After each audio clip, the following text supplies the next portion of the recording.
Alright guys, BLM here, back with another live stream. We're here after episode 11 of Survivor 42, and today has been a really ridiculous day. It's like, I did not realize how much shit was coming out today until really yesterday. Like, today was ridiculous. I literally watched 8 episodes of reality television today. It's like, what the fuck? 8 new episodes. But whatever, we're going to continue on. We're going to get close to finishing the final season of Walking Dead. Probably not finish it. But, I mean, it was ridiculous today. Like, there were 4 new episodes of The Circle. There was BBAU. And there were 2. I completely forgot the Challenge All-Stars started today. I was thinking it was Thursday, because Challenge All-Stars has been on Thursday for the last 2 seasons. So I just assumed it was on Thursday until like yesterday when I realized like, oh, the premiere's May 11th. That's tomorrow. So we had 2 episodes of Challenge All-Stars and then we had Survivor. So again, I literally watched 8 new episodes of reality television today and took notes on all of them. And it's like, what the fuck? But yeah, I mean, starting with Survivor, best of the season, I think the Jenny boot is still the best episode, but this was definitely up there. I think this is probably the best post-merge episode. I think it's probably the second best episode of the season. This was definitely a really strong one. Again, I've been pretty low in the season for the last few episodes. I do think this was a bit of a resurgence.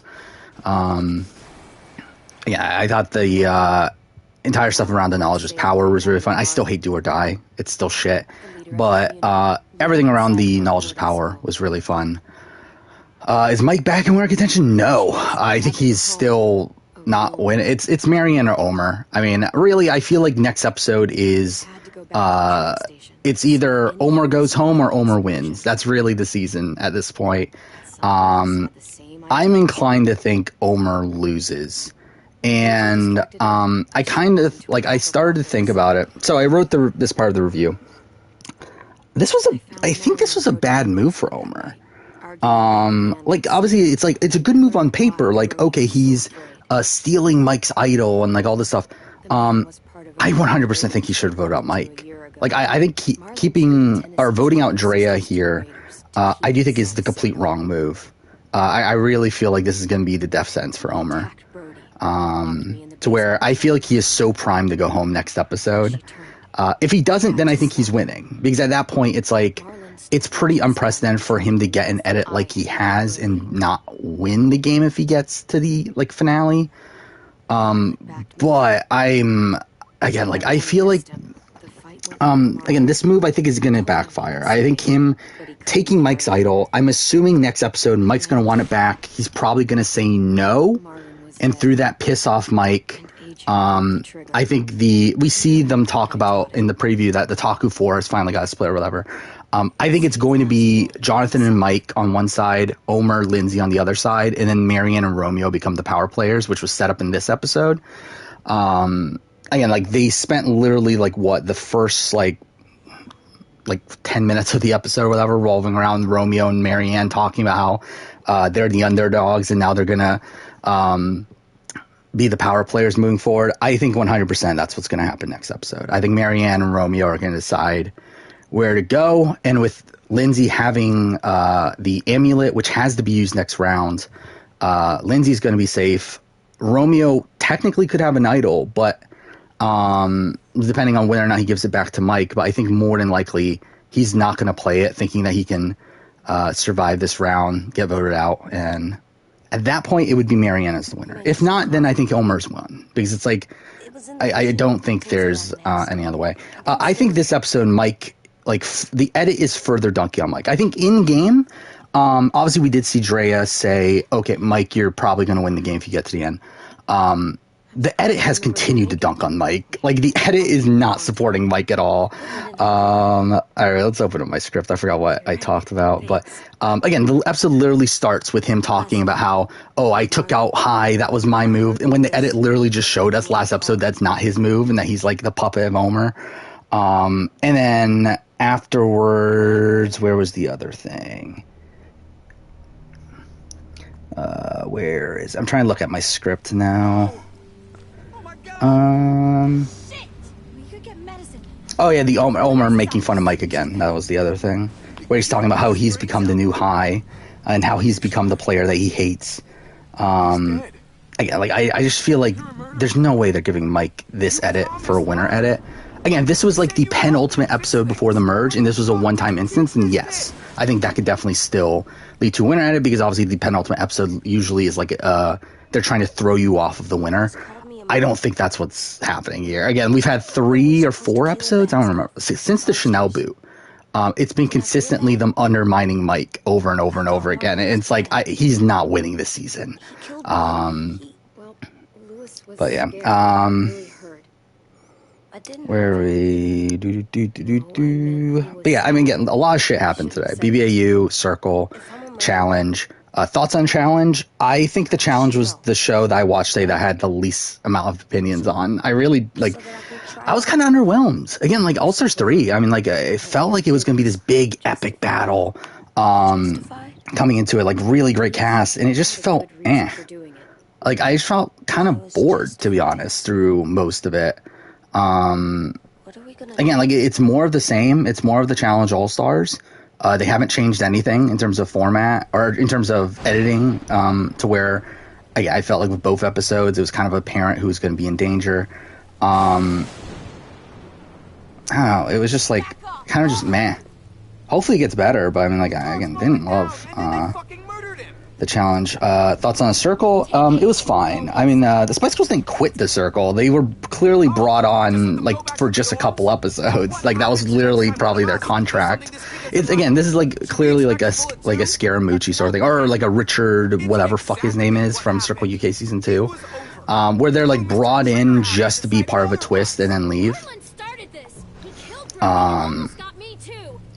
But yeah, I mean, the Circles was fine. I'm trying to remember. Again, the Circle was the first thing I watched today, so it feels like it's been forever. I was kind of I'm kind of underwhelmed with the scale of the season. I mean, I think that's really been the issue with the Netflix Circle as a whole, is that it feels like the scale of the season is pretty short. Not necessarily because I think the episode count is bad. Again, like, I know a lot of people say that, oh, we need more episodes. I don't necessarily agree with that. I think they should structure the episodes better, though.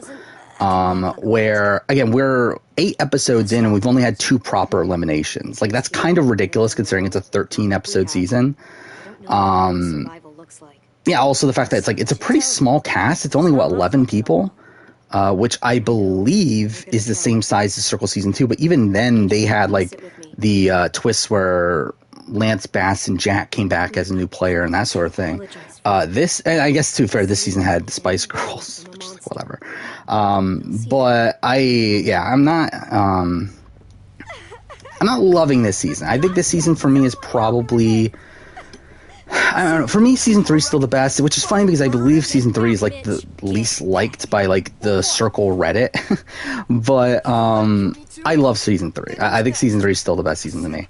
I think this season and Season 1, I think, is probably the big. I think this season's very similar to Season 2. But Season 2, like, kind of has a more negative connotation with me, considering, like, just how burnt out on the Circle I was when I watched it. I feel like that's why it's lower. But I think, like, this is kind of on par with Season 1. Like, it's fine. It's fine reality television. I still think the format's getting stale, but it's fine as a whole. What Season Survivor do I think has the best structured game? What brought that on? Was it murder when you shot? Maybe Worlds Apart now. Like, we're talking about, like, the format of the season, like, as in, like, the twist of the season, the, like, when the swap is, and all that sort of stuff. He'd be dead. He would have turned. I don't know, maybe go wrong, but then no, because, like, the medevacs ruin things. I love you, Clem. And even then, like, the germ removal was kind of iffy.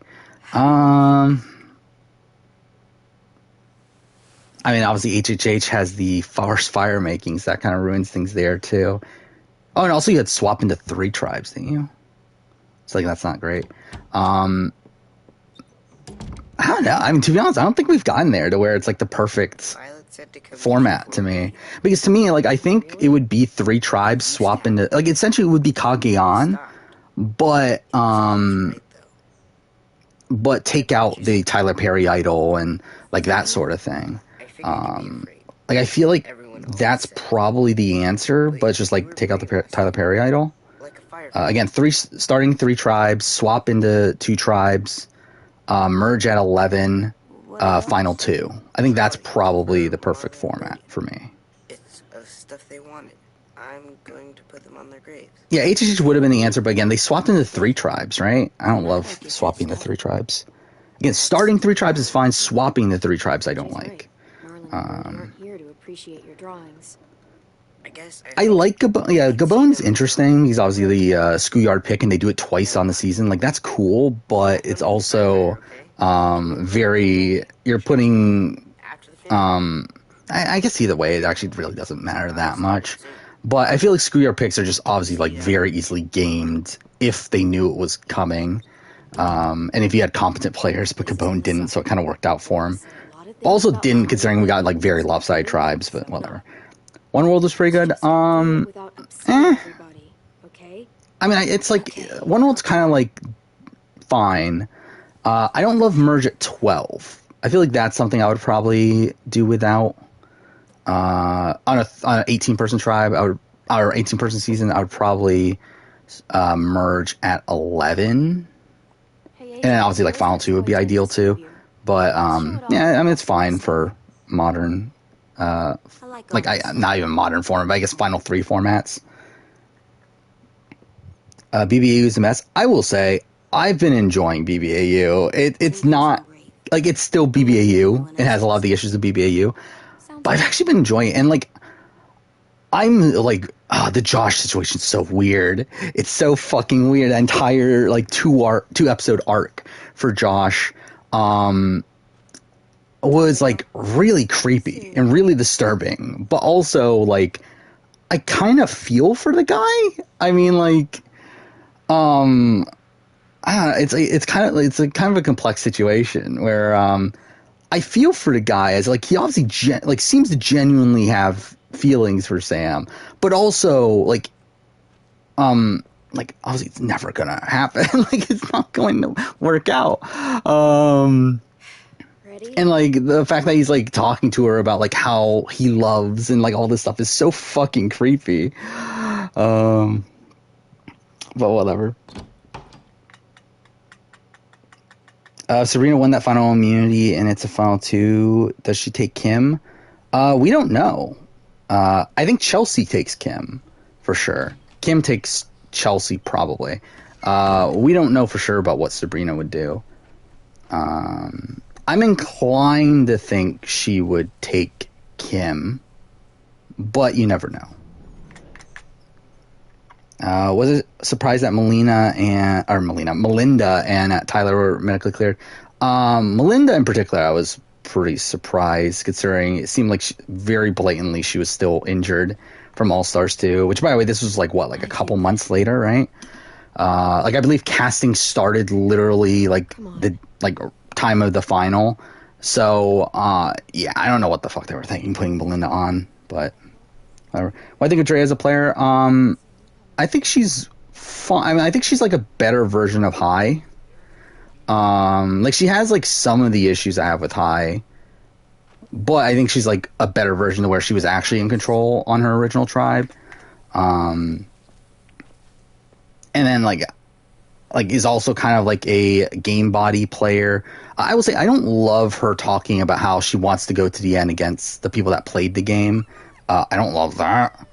But in terms of effectiveness, I feel like she was a more effective player than Hai was, though, I mean, still like not great in the grand scheme of things. Marlon. Just leave them alone.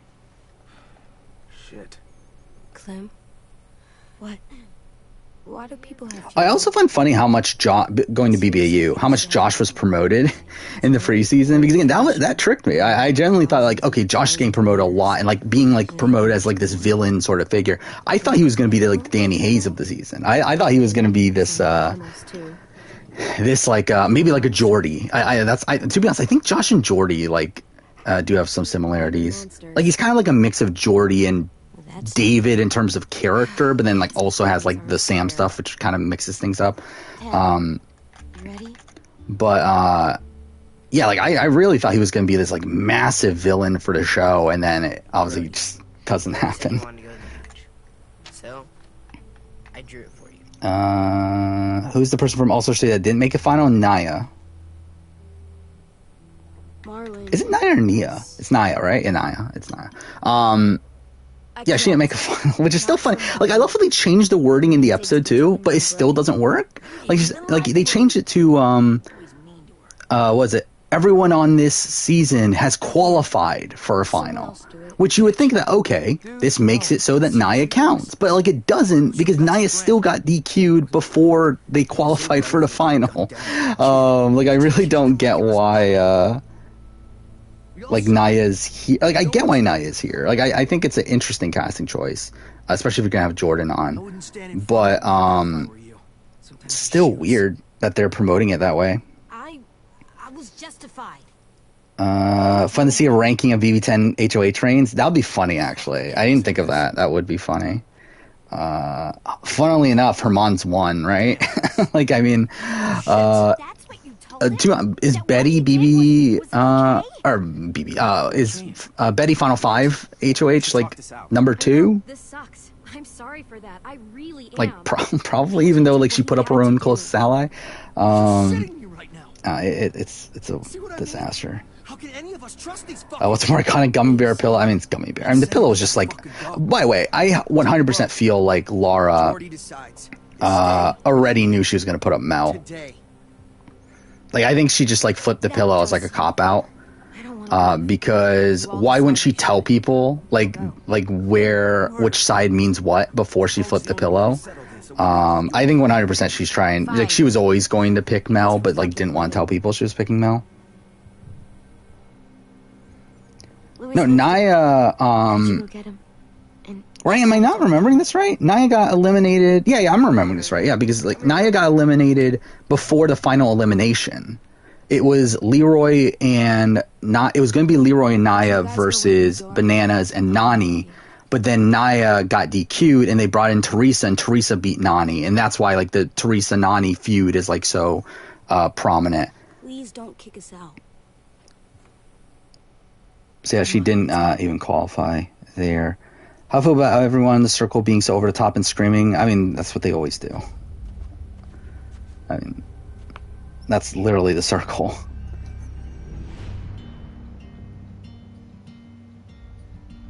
Is Josh next Billy Garcia? No. It's way different situation.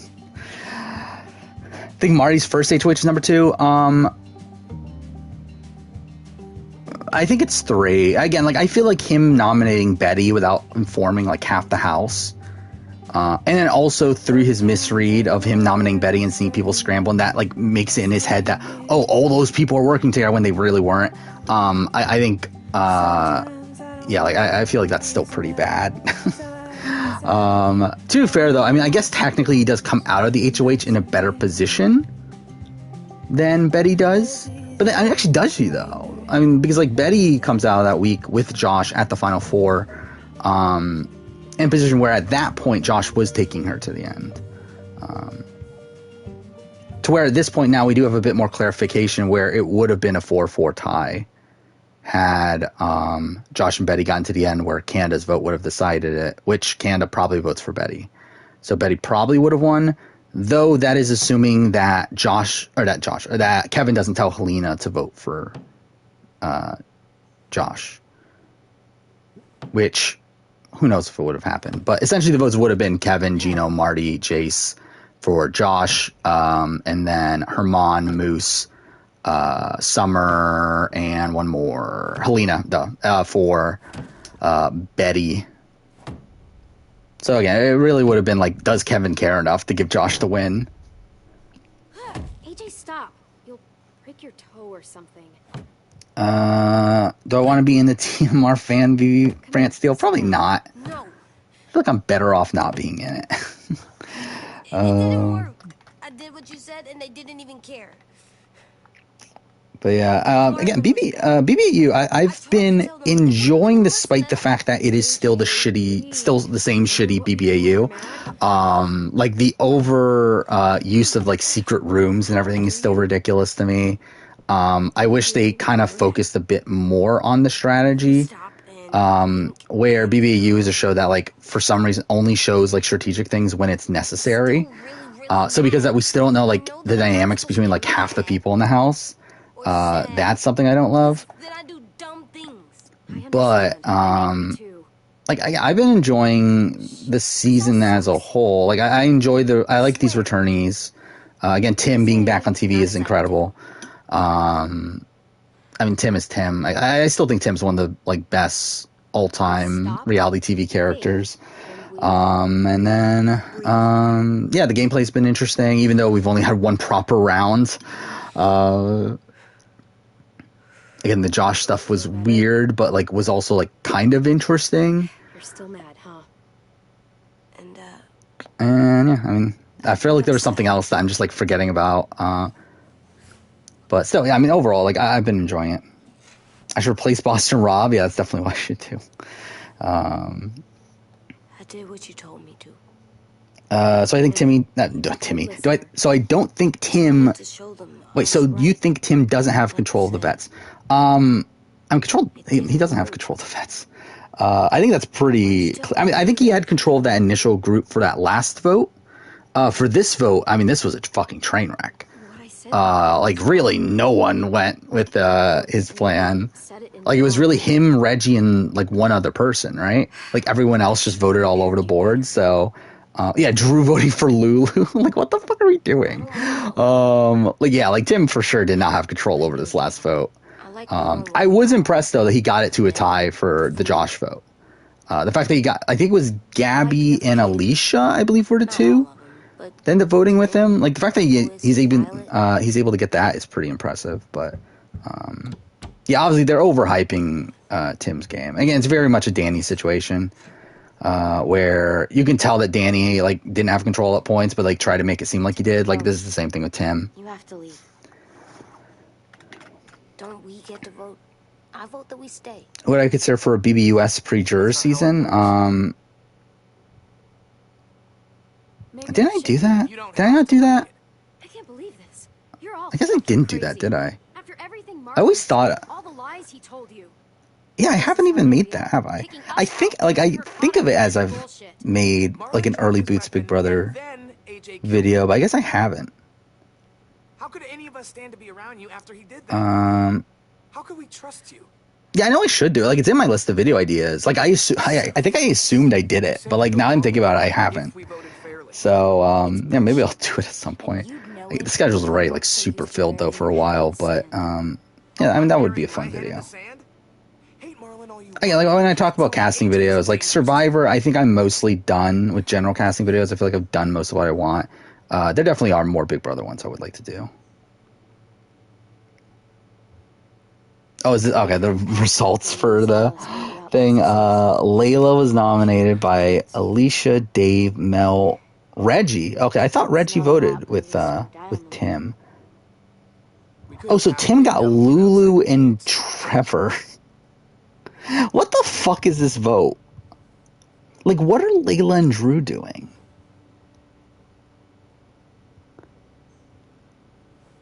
This is really ridiculous. Like, what the fuck are most of these people doing? Like, I get what I get what, like, Johnson's side of things are doing, where, like, they're splitting the vote. But what the fuck are the vets doing? I love how Tim is also, like, so upset at this twist. Like, this twist is clearly here to benefit him. Like, this twist is to guarantee that someone from the opposite alliance is going on the block, but they're not even able to do it. It's like, what the fuck are you doing? It's so fucking dumb. By the way, that's the thing about Tim. Like, Tim is incredible TV. He has a strategic mind, but I don't think he fully gets it. I think he has a massive ego, and I think that always gets in his way, and that's what happened on BB Can 4. I think that's probably what's going to happen here. We'll see. I wouldn't be so worried about it. Fine. Who's winning the circle? We'll wait until next week to guarantee that. Again, like I feel like the final week, of the Circle. Like, you can tell by the editing who's going to win. Like, I've been able to do that the last couple seasons, where, like, Delisa's edit in the final week, you had James's edit in the final week, and then even in UK, you had Felix's, that's his name, right? Or her name, playing Catfish. Yeah, like, their edits were, like, super obvious in that final bit. With the Circle right now, it's a bit tougher to gauge, but I would, like, if I were to guess, I would say Frank is definitely in consideration. I'm trying to remember who's even left at this point. Let's see. So yeah, Frank or you, I feel like. Maybe Rachel, but, like, probably less likely. To be honest, I don't even fully know who's going to go home between Alyssa and Carol. Where, Get another car? yeah, like, I don't know where Bru's going to go there. I think even that's, like, a bit up for grabs. But I don't think either of them are winning, though. My shoes are gonna break. Well, we'll have to hope they hold out. My feet are gonna bleed again. We'll tear up a shirt and tear them up if we have to. Disney Plus in Canada now has every season of Amazing Race except for 33. That's random. Like, why aren't... Oh, Paramount Plus sucks in... Probably. Oh, no, wait. Is Paramount Plus in Canada? I don't remember anymore.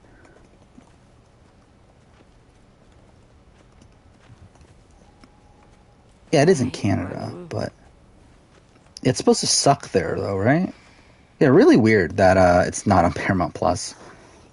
Looking forward to 4 episodes a week for BBAU? No, fuck that, by the way. I didn't realize that until, like, Monday, where I was looking at... I looked at the Twitter, and in the fucking bio or whatever, it says Monday through Thursday. It's like, fuck you. Fuck you. I don't want 4 fucking episodes of BBAU a week. Come on. Let's just Even 3, I think, is too... Like, 2 is, like, fine. 3 is, like... I guess, even though it's like ideally it would be less. 4 is like, what the fuck? You didn't. Like, who the fuck has time to watch 4 fucking episodes a week of BBAU that's already like an hour and a half long every episode? But whatever. Just stay safe. Surprised that Jordan didn't take a shot at West. Yeah, I was surprised the second episode. Again, I am spoiled on All Stars 3, but I don't remember like the ins and outs of like who precisely gets eliminated where and like who they faced off against and stuff. So I was actually like, I knew Laterian went home early, so wasn't surprised by that, but I didn't remember who he faced off against. So I actually was kind of expecting West to go in. Get going. Sun will set soon. How do you know? By the way, Wes's edit is like pretty funny with him. They're like fully going in on There's this cold like that him settles being on this soon. like massive asshole and stuff, but him being this like mastermind though that's able to get his way out of it. You haven't been on the road as long as me.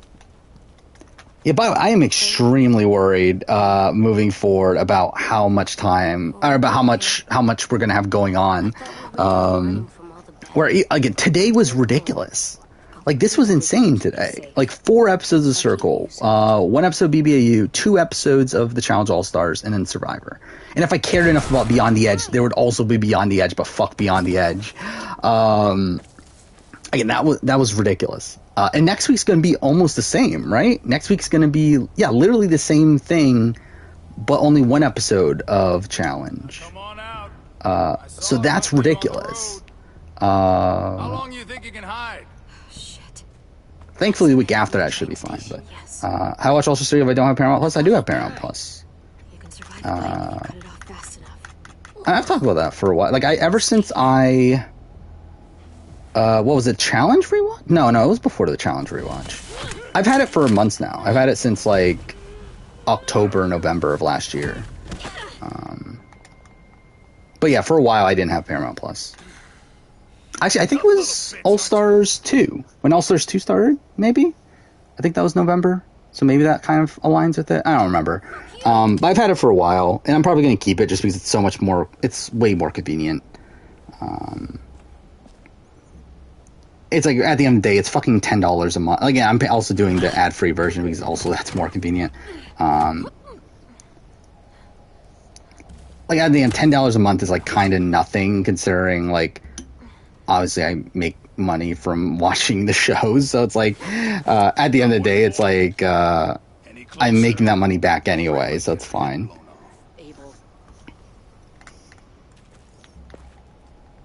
I really want to watch Sam on the Stir when you bought Paramount Plus, and then realized the tragedy? What tragedy? I've seen these ones before. Fighters. Both of them. You'll like This is the only Twitch channel you have a founder in? Well, yeah, that's something. I still haven't had 10. Like, it's up until 10 subs, right? So I think, like, I'm currently at... I don't know how it works, though. Because, like, I believe it's supposed to be, like, the first 10 people to subscribe to you. However, by the looks of it, it looks like those go away. If I don't reach the 10 subs by the end of the time that you sub. So I don't know if it's, like, the first people to... like be there when I get 10 subs end up getting the badge. Like, I don't get how exactly it works, but yeah, I'm not there yet. So I mean, there's still time for Founder's Badge if anyone wants it. What do I think of Josh on BBU? I said it like right at the beginning of the stream. I'm like kind of conflicted in the sense that I feel bad for him as a guy that's like in love with Sam and everything, but I also think he's like a really creepy guy in the way that he talks about Sam. But I thought he was like a fascinating TV character, though. My name is Bit conflicted on him going out, though, in the sense that where like he goes out clearly because like he wants to get out of this situation, right? That's part of it, at least. He wants to get out of the situation. He thinks it's like an awkward situation with Sam, but also I feel like part of it is like him trying to still win Sam back, and I don't like that. Just feels kind of icky to me. Where, like, it feels like he's trying to use this to, like, manipulate her into saying, see what I did for you, I gave up my game for you. I feel like that's kind of weird. But, yeah, we don't know. Oh, Lily, I didn't even pay attention to fucking Lily's back already. Whatever. I love how, like, these Telltale streams have just turned to me, like, not even paying attention to the game at all. Whatever. I'm trying to go back. I'm trying to make sure I read the highlighted messages. Wes's first confessional was talking about ruining the fun spirit of All Stars. Yeah. I will say, like, as much as I love Wes as a character, I really did not like how in the Liberation in episode 1, he was talking about how we have to pick the people that are like second worst, so that moving forward, everyone will pick second worst, the second worst people to go in, so that the people that are doing better would not go in, people like him. But it's like, it's good strategy, but it also makes for really boring TV. So it's like, I felt like that was definitely kind of like, why? But whatever. Especially for someone like Wes that is very much like playing it up for the show. If I was a catfish, would you be able to tell on the cast who's a catfish and who isn't? I think it's like, telling if people are catfish or not, like, it's pretty easy. It should be. I feel like I would have decent reads in the circle. Same thing with like playing something like Among Us or Goose Goose Duck and stuff like that. Like, I feel like I would have decent reads in those sort of situations. I'm sure you'll play nice. On like who else is a catfish, but like really at the end of the day, like it doesn't matter. Like it really doesn't. If you want to say they would, you won't pick them. Oh, you don't have Paramount Plus. You want to watch it? Oh, well. I'm sure you can find it out there somewhere. Oh, I had to push something. God damn it. Whatever. Production asks to bring back one player for next Survivor Tourney season. Who would I pick? Can be anyone. Like from any season? Then I would probably go. Let's see. Like I would have to. Like I would want to pick someone that like wouldn't come back unless I picked them. So maybe like someone like a Shane Powers. Maybe like a Fair Play. Maybe a Marty. I was always disappointed that Marty never got a second chance. Might have lived longer if he did. Jim Rice kind of in the similar thing, but I feel like I would rather see Marty than Jim Rice. Little boy there. You'll die protecting him. Natalie Bolton, but I feel like Natalie Bolton still at least has a semblance of a chance. But eventually Um, he'll slow you down. I don't think I so. feel like it's people like AJ that. knows how to handle himself. He's got spirit, I'll give Who's you that. creepier, Billy and Candace or Josh and Abra? I feel like it's Josh. We don't have time for all this. Because like Billy's like more so like, okay, he's delusional, more so than Point is, we got a job to do. like this is like a very like weird stalkerish sort of situation, which it kind of feels that way in BBAU. We don't need a couple. Want CT be on the season? I mean, if he was, this would be insane. If CT and Bananas were both on this season, like this would be the most stacked male field in all the challenge. All we need from you is to go back to your friends and convince them to come peacefully. Don't like how in the circle they let people join after the game starts. I mean, yeah, I get why they do though. Like I don't like it really under any aspect. I don't like it from like a from a social strategy element of the game. I don't like it from the fact that we don't get to know these later entrants that well. But like I get why they do it, because like they don't want to waste so much time early on having to divide the screen time between like 13 different people. And I feel like to manage the time that way is very difficult. Did I fuck it up again? I probably did, because whatever. Oh, I guess we got it. Maybe. Either way, yeah, like I get why they do it, and also I feel like in UK reality television, that's just a thing that they typically do, is have these late entrants into shows. Like I know BBUK did it. I'm pretty sure like I'm a Celebrity does it. So like I'm pretty sure that's just a thing that they do.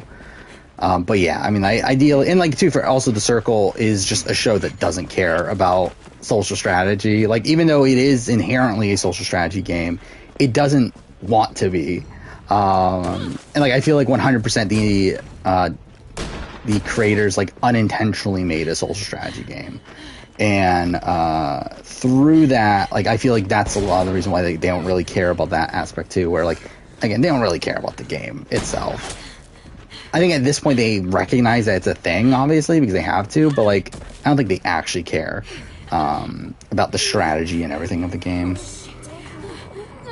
Hope BBAU doesn't have late entrants. I'm assuming they will have a few. Okay, well that's cool. Especially, like, I'm assuming we're gonna get...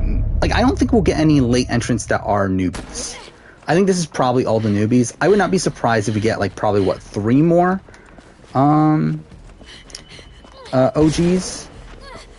I believe that's the difference right now. Because, I mean, after Tully comes in or whatever, that'll be 8. There's 8 OGs, 11 newbies. So I wouldn't be surprised if they, like, kind of even it out by having, like, 3 more returnees at some point. But, yeah, like, ideally, probably not. I mean, I do feel like...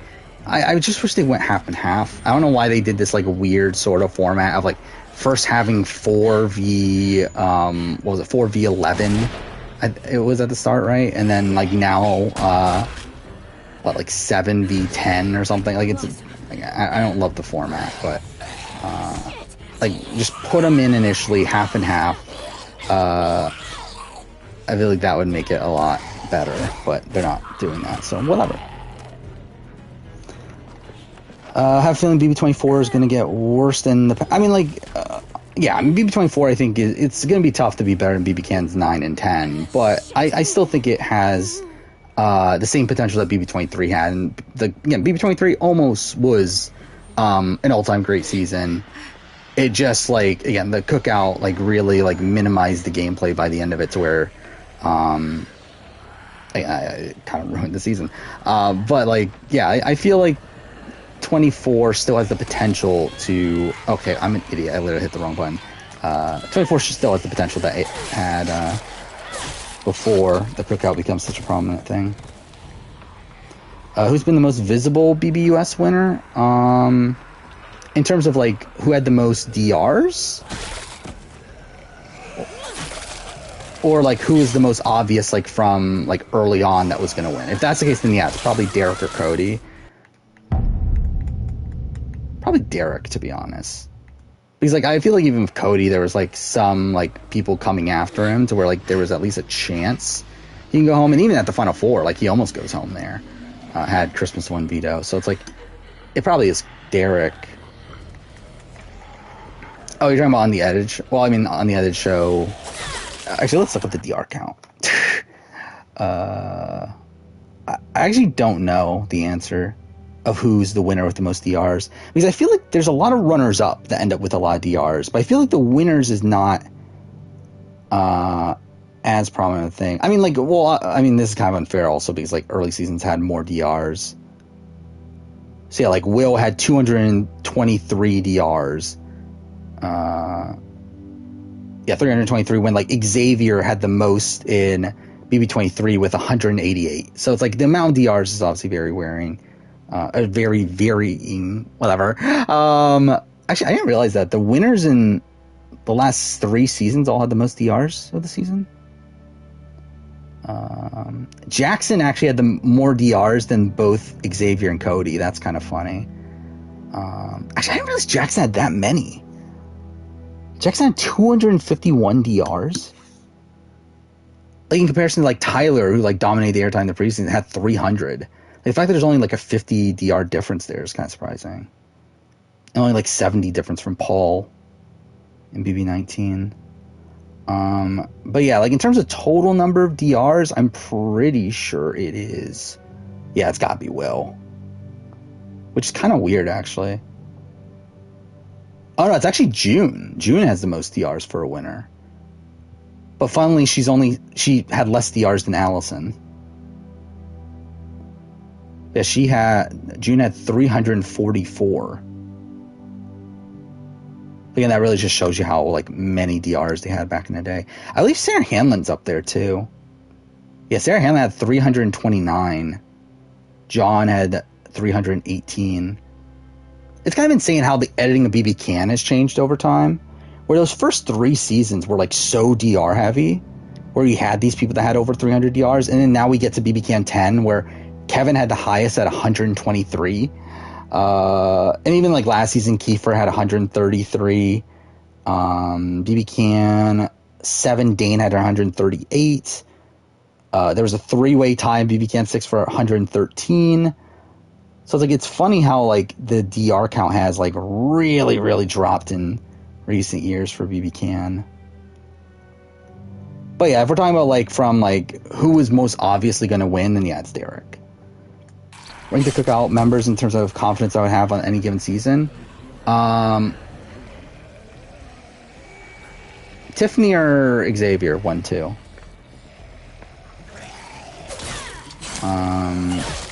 I feel like the more time goes on from BB23, the more I like forget how bad like Xavier's reads on the game were.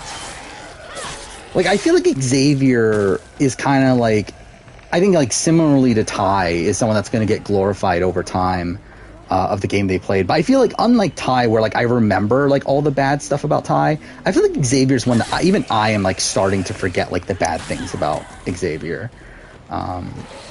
But even then, I think Xavier's still like a pretty well-rounded player. Yeah, like I mean, like the top 3 are obviously like, okay, that's cool. Tiffany, Xavier, Kylan's. Kylan's probably definitively 3. I'd probably say Xavier 1 just due to comp ability. I don't know. It's weird because like my winner player ranking is about to come out, which I'm pretty sure I'm kind of low on Xavier in that. Because like that was a film like not too far out from the BB23 finale. But it's like just now coming out. But yeah, it's like I don't think I'm as low on Xavier anymore. Even though like I still like have the same complaints. It's just I feel like some of the complaints I kind of forgot about. God damn it. Whatever.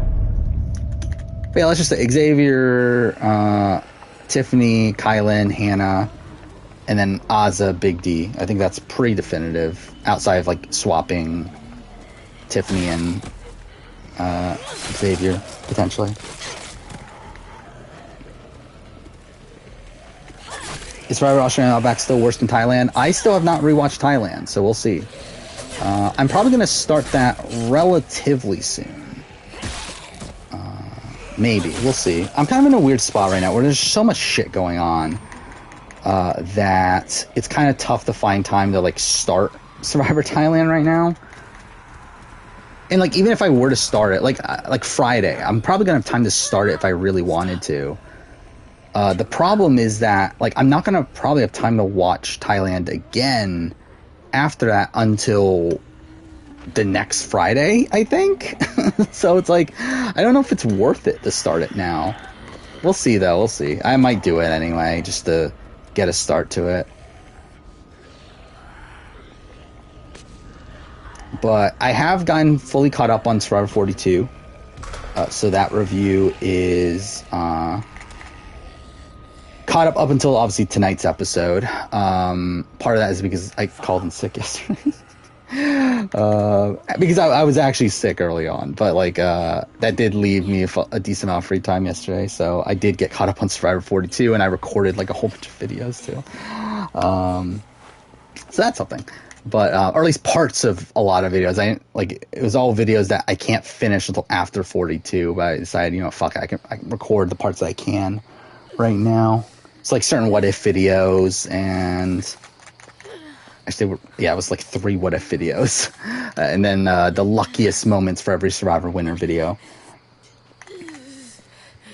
But yeah, I did that and then got caught up on 42, so that's something.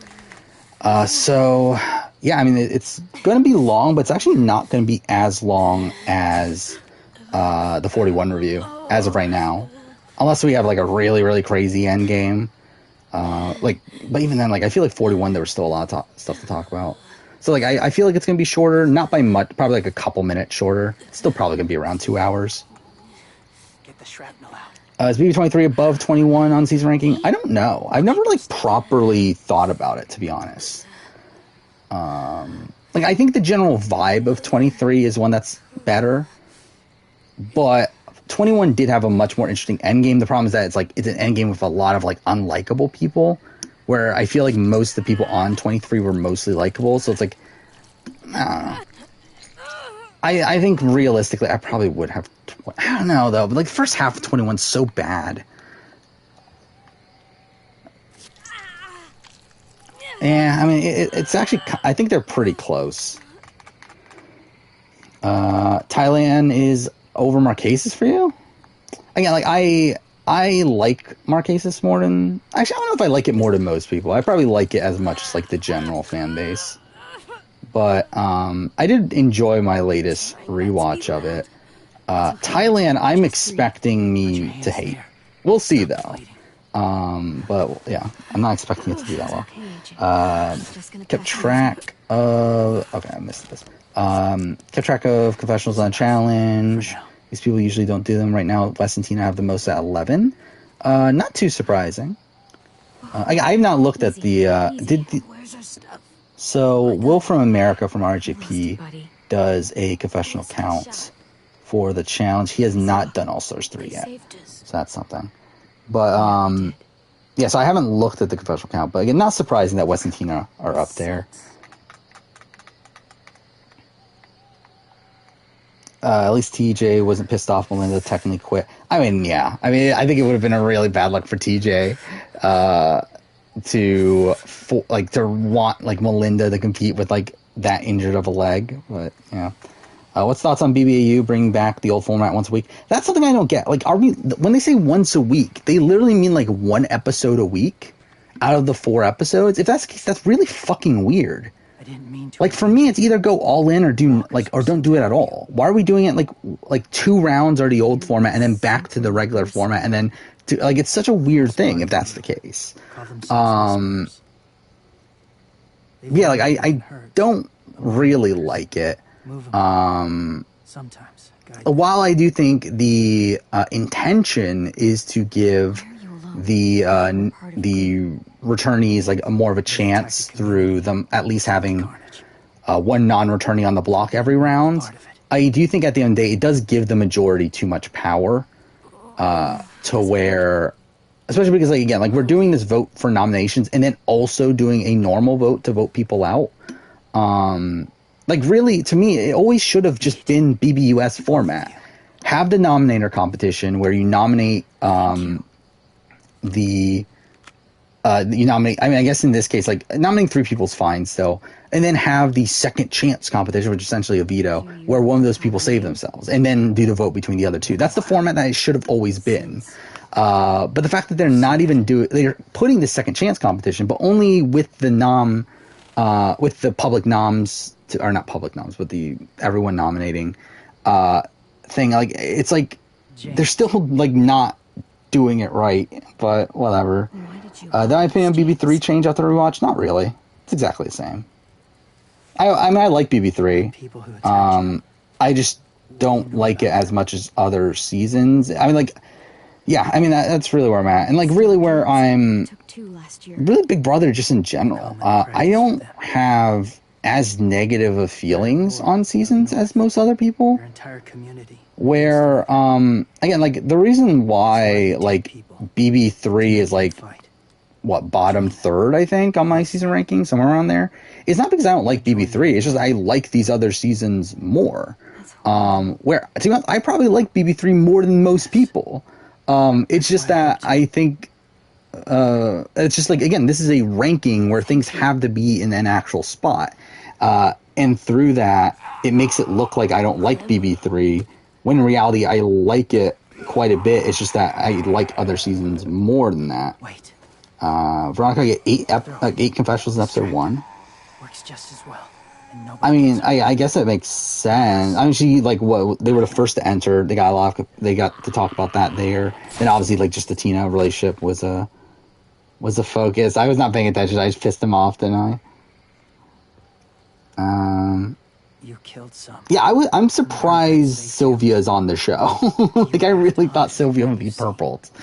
I mean, I guess they kind of have to show her, like, in episode 1, because, like, she did win the daily and everything, but, like, who the fuck gives a shit about Sylvia? I mean, like, Sylvia's definitely, like, one of the people I'm, like, the least excited to see here. And I don't even dislike Sylvia. It's just that, like, she's such a figure in challenge history to me. How you watch Return of the Outcast? Probably eventually and when it airs, obviously, I would assume the SA Reddit will have it. First time alone. Then I know Down Under TV eventually had links to the last season, so maybe they'll have it too. First against walkers, then against each other.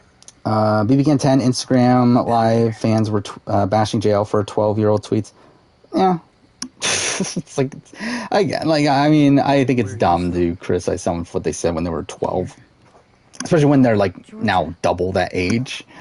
Like, obviously, like, it's bad, but it's, like, also, like, clearly time has passed to where, especially, like, seeing her not say anything bad on BBCan 10, I think you can easily give her the benefit of the doubt. So, where are you from?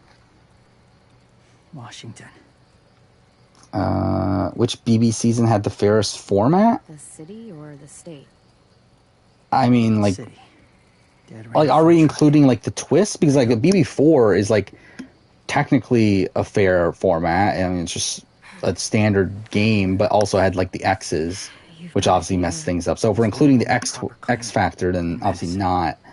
And it's weird because, like, every season of Big Brother, or almost every season, has had, like, a pre-existing relationship, right? At least all the older ones. And then we're getting to the modern ones where, like, all these have more twist involved. They'll destroy whatever they find. Bring more guns, more fighters. Take everyone inside. Maybe BB10. They won't be. It probably is BB10 because BB10 was, like, back to basics, right? It was, like, the first season without a pre-existing relationship since BB3. So it's probably BB10. You need medicine. You have to go back, or you'll lose him. Where would 42 pre-merge place on the pre-merge ranking? I may have recorded that already. It's not particularly high. Convince them to help AJ. And to be honest, as of right now, 42's post-merge would also be not particularly high. Actually, 42's post-merge would be lower, I think, relatively, than 42's pre-merge. Past the walkers. For me, the pre-merge 41 and 42 are back-to-back, pretty much. And they're both, like, kind of at the top of, like, the bottom tier to me. So far, I mean, like, this last episode was really good.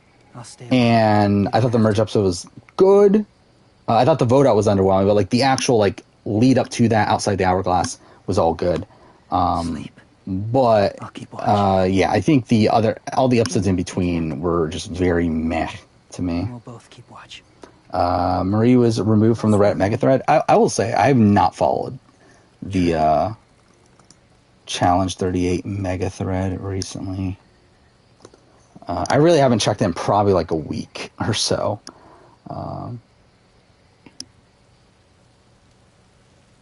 Does the Vevmo thing have any updates? Oh, I guess it does. Don't expect Michaela, Missy, Natalie Anderson, Big T. Well, we kind of already knew that. David Alexander, so that's something.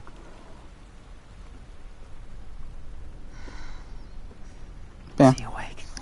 Yeah. Still interesting to cast when it comes out. I'm not gonna like follow like every little update. I don't care enough really, but yeah, obviously it will be interesting seeing what the final cast ends up being. Does X Factor matter on a Brant Steele? What are we talking about? Oh, are we talking about Brant Steele? Like what to use for a Brant Steele? Then yeah, I don't think so. I've never actually used Big Brother. A lot of Big Brother Brant Steels. I've used Survivor quite a bit back in the day, but I've never really bothered with Big Brother. So maybe not. Big Brother only has 12. BB4 only has 12 people though. It's like that's something. Or is it 13? It's 13 because Scott quit or whatever, or got ejected. So I guess that might mix things up. In terms of like, is that the one that you want to pick? But it's fine. I mean, again, like in terms of format, it's pretty standard Big Brother. It's 4 rounds until jury. Look, you live out there alone. Again, technically in real life it was 3 because of the Scott thing, but like in a Brant Steele, I believe it would be 4 rounds, and then yeah, just final 2. Veto is a proper. Actually, no, veto's not a proper veto, is it? I forgot about that. That the everyone still played in the veto in BB4. But again, Brant Steele wise, does it really matter? No. Yeah, BB10 is probably the one you should use. Because, I mean, yeah, BB10 is actually the exact same, isn't it? It's literally the exact same. Yeah, it's 13 people, 4 boots, then jury. Yeah, I mean, it's the exact same. Yeah, it's definitely the one. I can't keep carrying you. Thoughts on Felice's husband being on the circle? I really don't care. He's whatever. He's kind of meh. Like, I mean, we've only seen like 1.5 episodes with him, but he's there. Just like, yeah, I mean, he exists. Shit. Is he? Made DC versus Marvel Brant Steele. He's got Love a to use. fever. That's something. Come on, let's get him inside. I used to do Brant Steele quite a bit when I was. It's weird when I say younger because like I think I think of younger as in like me being like 13 or something, but I was like 18 or older. But whatever. Yeah, like probably like 5 years ago or so, a little bit more than that. But yeah, like and I talked about this before. I did like I'm too fair. I did the Assassin's Creed Yu-Gi-Oh ones on the channel, but even before that, I did my own like Yu-Gi-Oh and then Assassin's Creed one, and then a PlayStation character one, like all that sort of stuff. Let me see. If my BB Can Dreamcast was the actual cast who winner pick. I don't remember my Dreamcast, if I'm being honest. Let's look it up. It's a long story. Cool, it actually does come up. And I'm getting an ad. Perfect. He's running a fever. Body's trying to fight infection, poor little guy. Let's see. Ruby and Lewis will take care of him. You come with me. We can talk in the office. Chloe, Anthony, Demetrius, Gary. just try to rest, okay? I might go Mitch.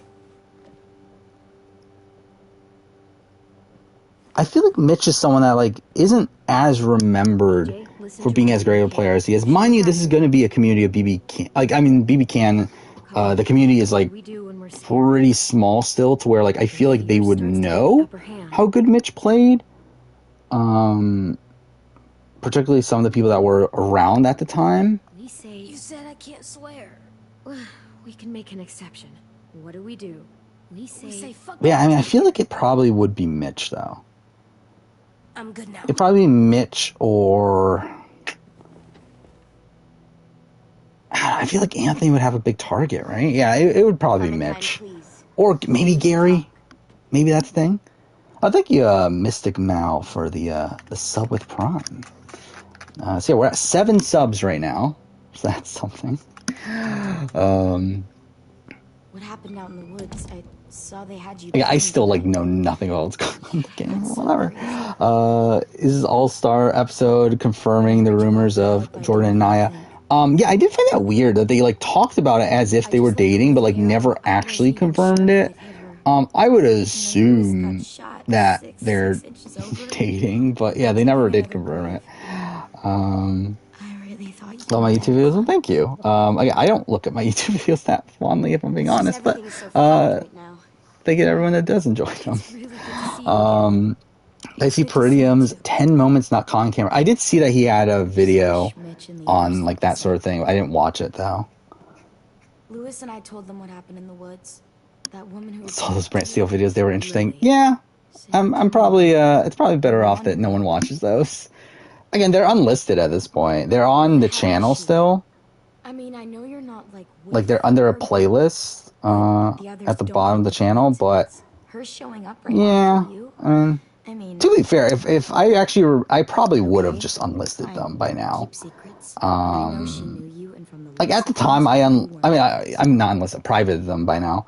The reason I unlisted them to begin with is more so just because like I felt like it was weird to have them on the channel where they were just like radically different from every other like piece of content that I have.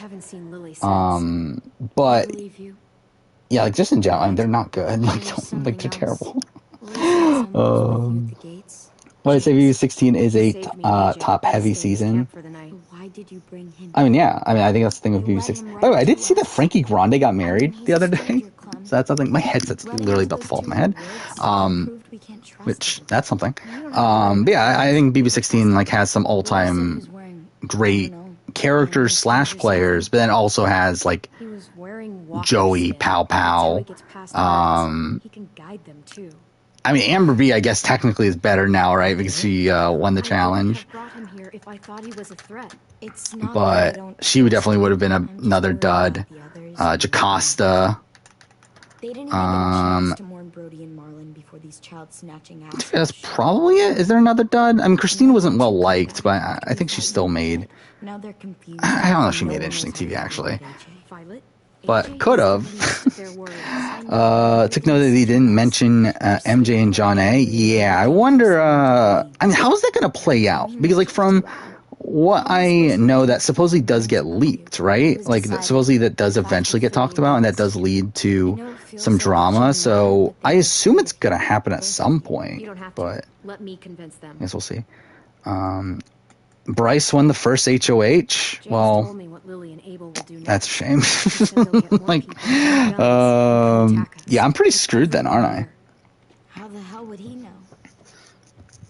He's watched them for a while. They're at war with another community.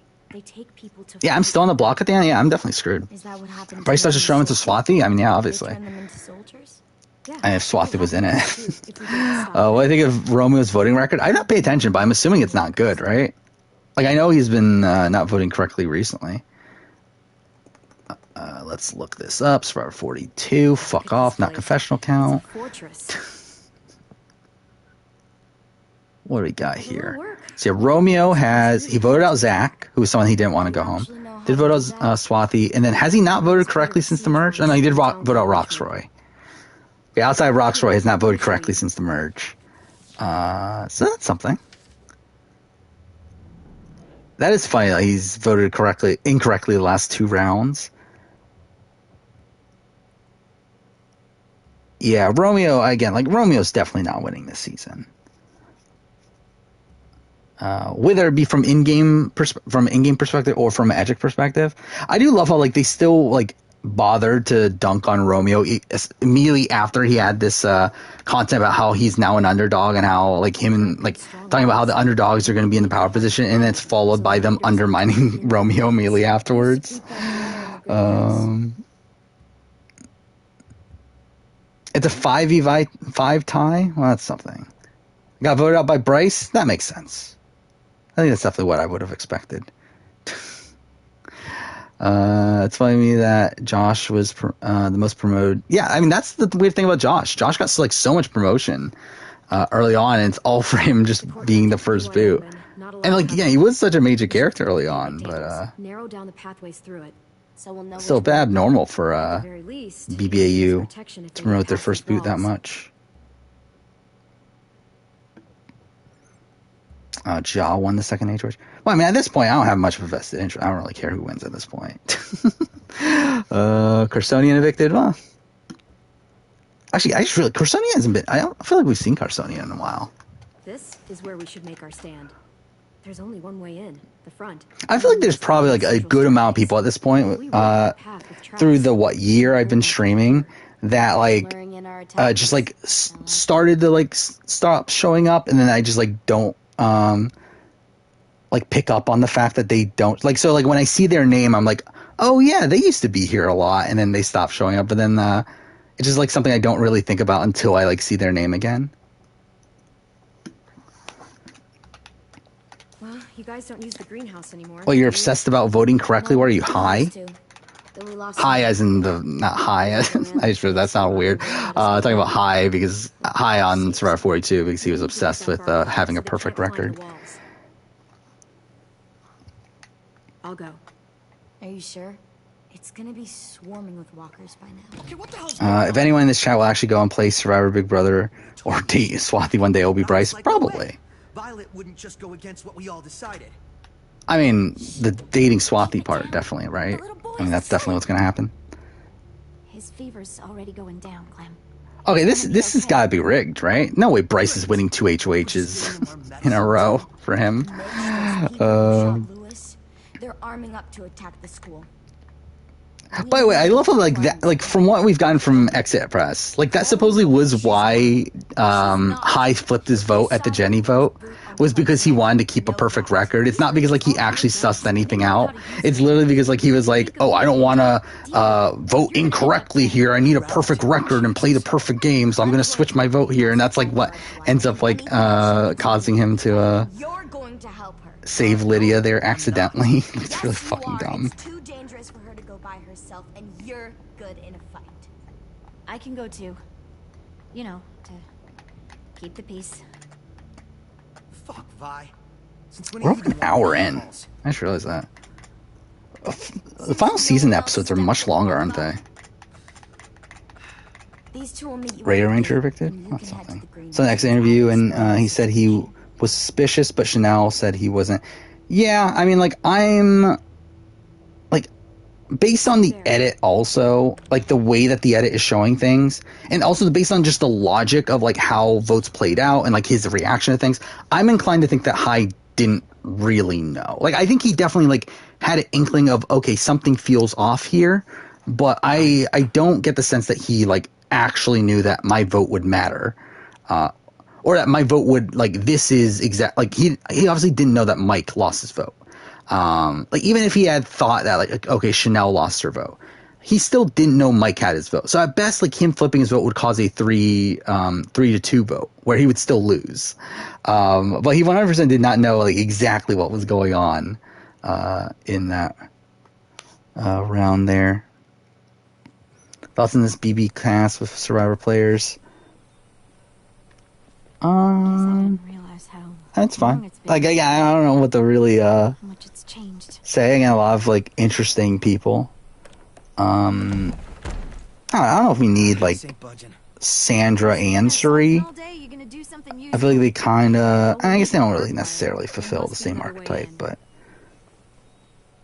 How many people is this? Is this 16? Oh, I guess it is 16. Seems like more. Why is Sarah Lucina here? I feel like that's the thing that seems very abnormal to me. Like, why is Sarah Lucina on this cast? When's the last time Shot in the Dark can be played? I forgot. Is it 7 or 6? I actually don't remember. By the way, why didn't Drea play her Shot in the Dark?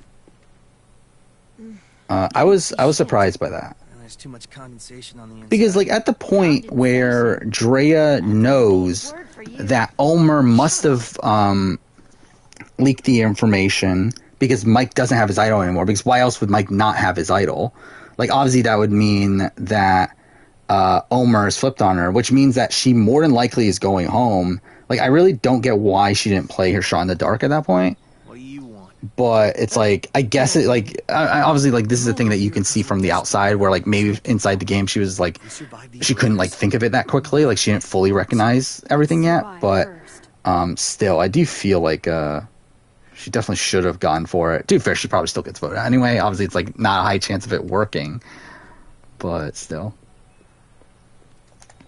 Are you okay? It's been so long since I was here. I used to love this place. Will I ever make a clip channel? Probably not.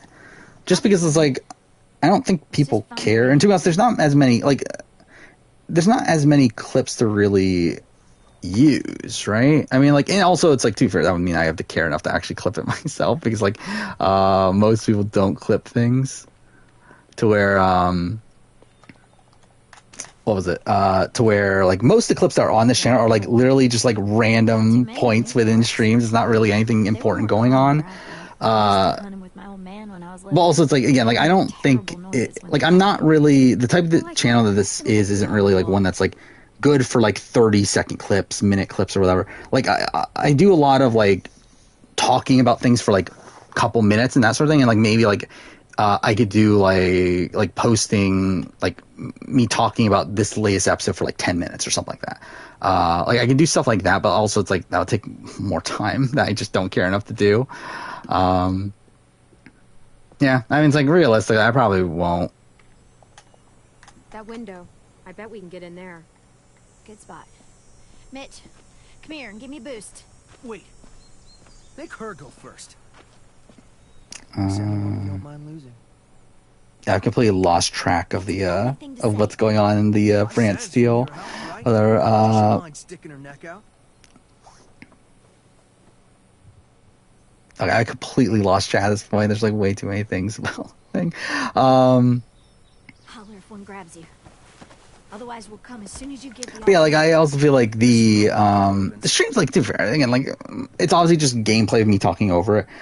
There's not much. Like really, these are more so glorified like podcasts more than anything, or like I guess Q&As than anything.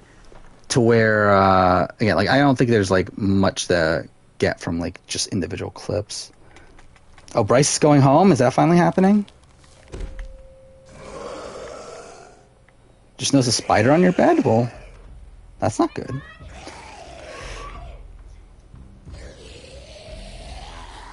Oh yeah, I do find it funny too. Yeah, both times that the do or die happened, neither player chose to switch, but like ends up being correct even though it's like technically not what you're supposed to do.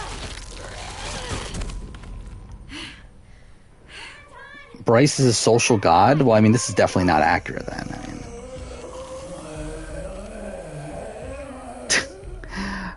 yeah, did you like did you do what I did with Yusei in my Yu-Gi-Oh Brant Steele, where I just like made it so Yusei would win All Stars? I feel like this is I feel like there's definitely some rigging going on here with Bryce.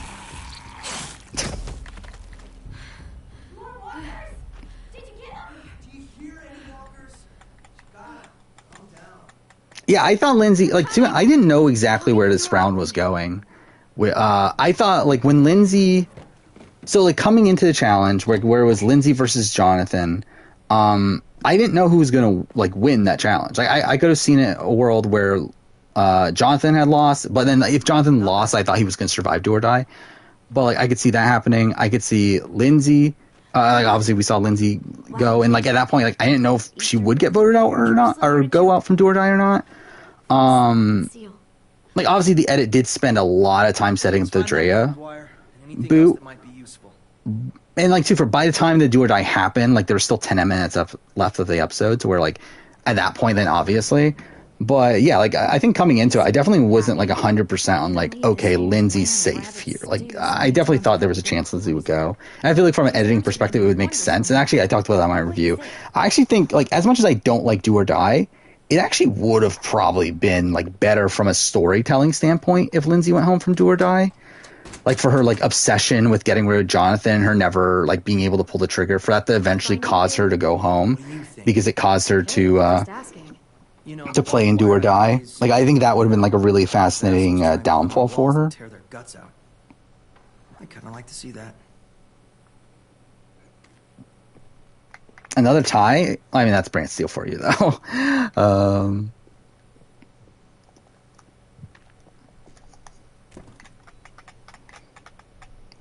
Javix the main squeeze? Wow, that's a shame.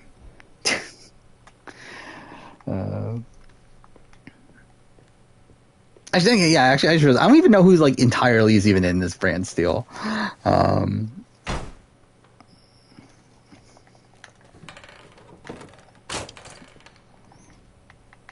Reality show I would do the best at. Barbed wire. A lot of it, too. I actually don't know, to be honest. Hey, we can use these. For what? Like, I think no matter what, I'm like a very high variance player in most social strategy games. Totally. It's the kind of stuff I made back home. Where, I mean, I don't know if you can tell, but like, I'm not like the most outgoing person in the world. Like, I'm someone that, like, once I get my footing, I'm definitely able to, like, to, like, bond well with people. But it's like, I'm not really, I'm not, like, the person that, is going to be loved right away and, be set up pretty well.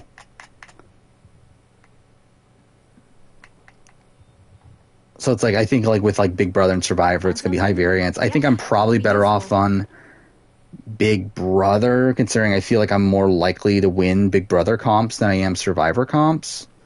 And also, obviously, Big Brother is more reliant on those sort of things to where, like, I feel like I can get my way through a bit easier. Where, like, I feel like Survivor, I'm, like, very primed to go home pre-merge. But, like, once I get to merge, I feel like I could do well there. Like, I feel like I'm kind of, like, in the Omer sort of camp of player when it comes to, like, Survivor. Where, like, if I'm able to get in a cast where I have leverage, I feel like I can do really well. It's just that I don't know if that's going to be the case most of the time. Big Brother, I feel like I would have to play, like, the Steve style of game. Of, like, actively being, like, on the bottom of, like, a majority alliance. And, like, kind of just, like, waiting for the people at the top to take each other out.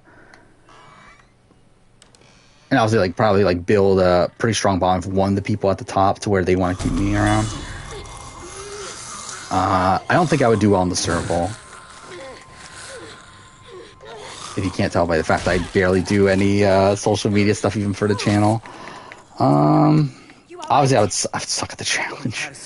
The Genius would be a lot of fun. I don't know how well I would necessarily do, but I think it would be a lot of fun to play.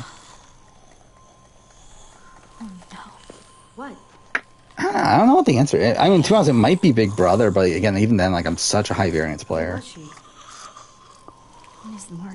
Does Omar feel very stilted in his confessionals? I mean, does he?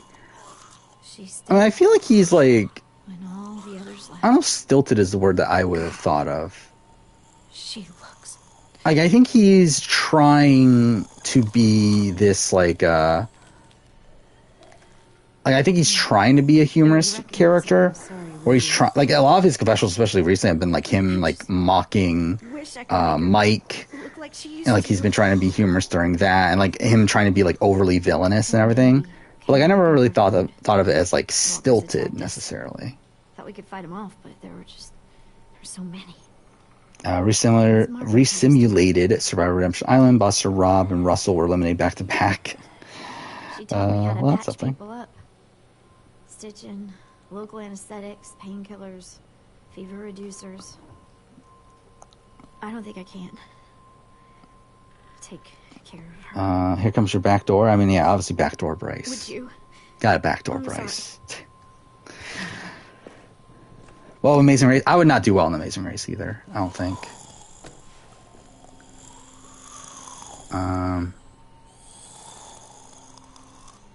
Yeah, I mean, yeah, I don't think I would do well in Amazing Race. Nor do I think I would care enough to do Amazing Race either. Are you okay? I mean, to be honest, like, that's really, like, a lot of it at this point for reality television, in terms of, like, if I were to ever go on one of these shows. Like, I don't think I care enough to go on any of these shows. Like, I don't care enough to play the game at this point. Like, I've never been, like, that competitive of a person. Like, I'm someone that, like, yeah, like, I never really, like, I don't care, really, if I were to go. Like, I mean, I think, like, if I were to play, like, back when I first got into Survivor, like, when I was, like, 18 or whatever, then, like, yeah, I mean, I probably would, like, be more incentivized. At this point, I don't care. Like, I don't, like, have much motivation to really play any of these games. Now we just have to find propane. We can blast those motherfuckers to hell. No, I never sent in an audition. I did think about for Big Brother though one time. I think it was probably around the time BB. I guess it would have been 17, 16, 17, somewhere around there. How old was I? I'm trying to remember age-wise. So Big Brother 17 was what year? That was 2015. So I was only 20. Maybe it was 18?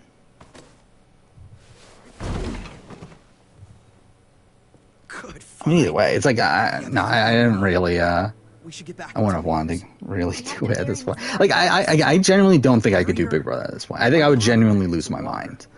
Being stuck in the house for 90 days or whatever. I would probably be more apt to do Survivor. But even then, like, starving on an island, it's like, do I really want to do that? Do I really care enough? It's probably like college Survivor is probably what I would be. But then even then, like, you have to fucking like talk to people on like text and everything. It's like, I don't care enough to do that. I don't know what I would want to do. I really don't care about doing any of these shows at this point. I think Sequester Mini was like the closest I would have gone to doing any of these social strategy games. Again, one night, just all online. I feel like that's probably the closest I would have gotten. But don't care about it at this point. Final 3 is Bryce, Tyler, and Menace Forever. I mean, hopefully Bryce gets voted out 3. That'll be perfect. I'll make sure everyone knows you helped me. Survivor's harder, I'd rather do Big Brother. Obviously, there's pros and cons to both. I mean, I think Survivor it's obviously shorter. That's something. Survivor's like race. I mean, like 4140. Fuck me, I almost pulled out the mic. 4142 has gotten very twist heavy, obviously, and also the recent years, like with all the advantages and everything. Like, there's a lot more luck involved. But I think like Survivor inherently is an easier game to play and to win. But I mean, things have gotten so fucked recently.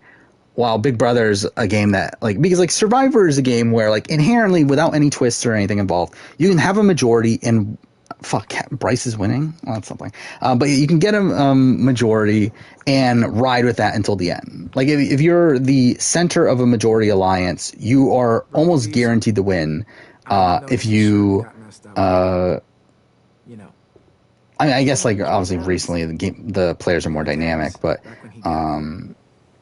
yeah, like, I'm really, like, up until like heroes versus villains or so, it was like it's a pretty easy game to win if you're already well, like, insulated socially, or I guess strategically.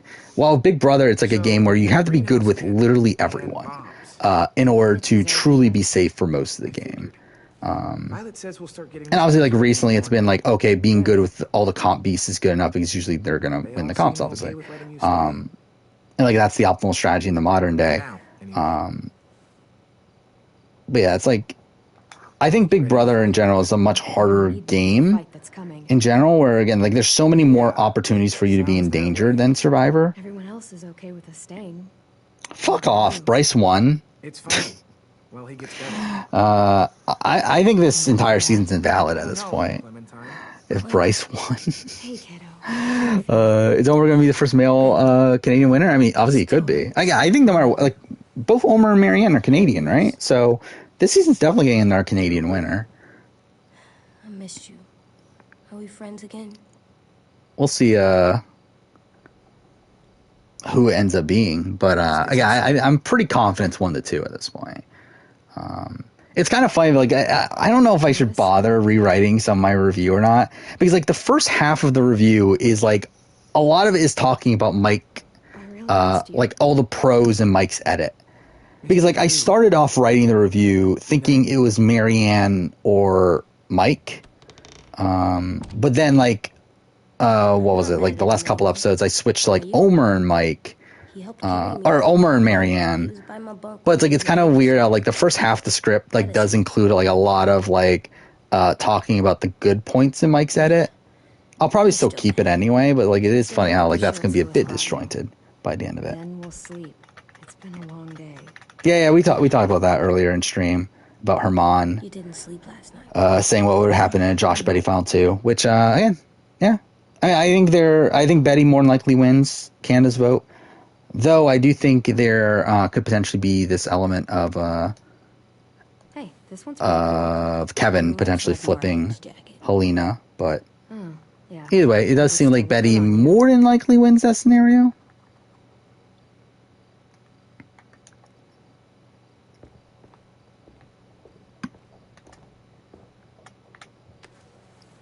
Why is it invalid that you won? I think any game that you win would be invalid.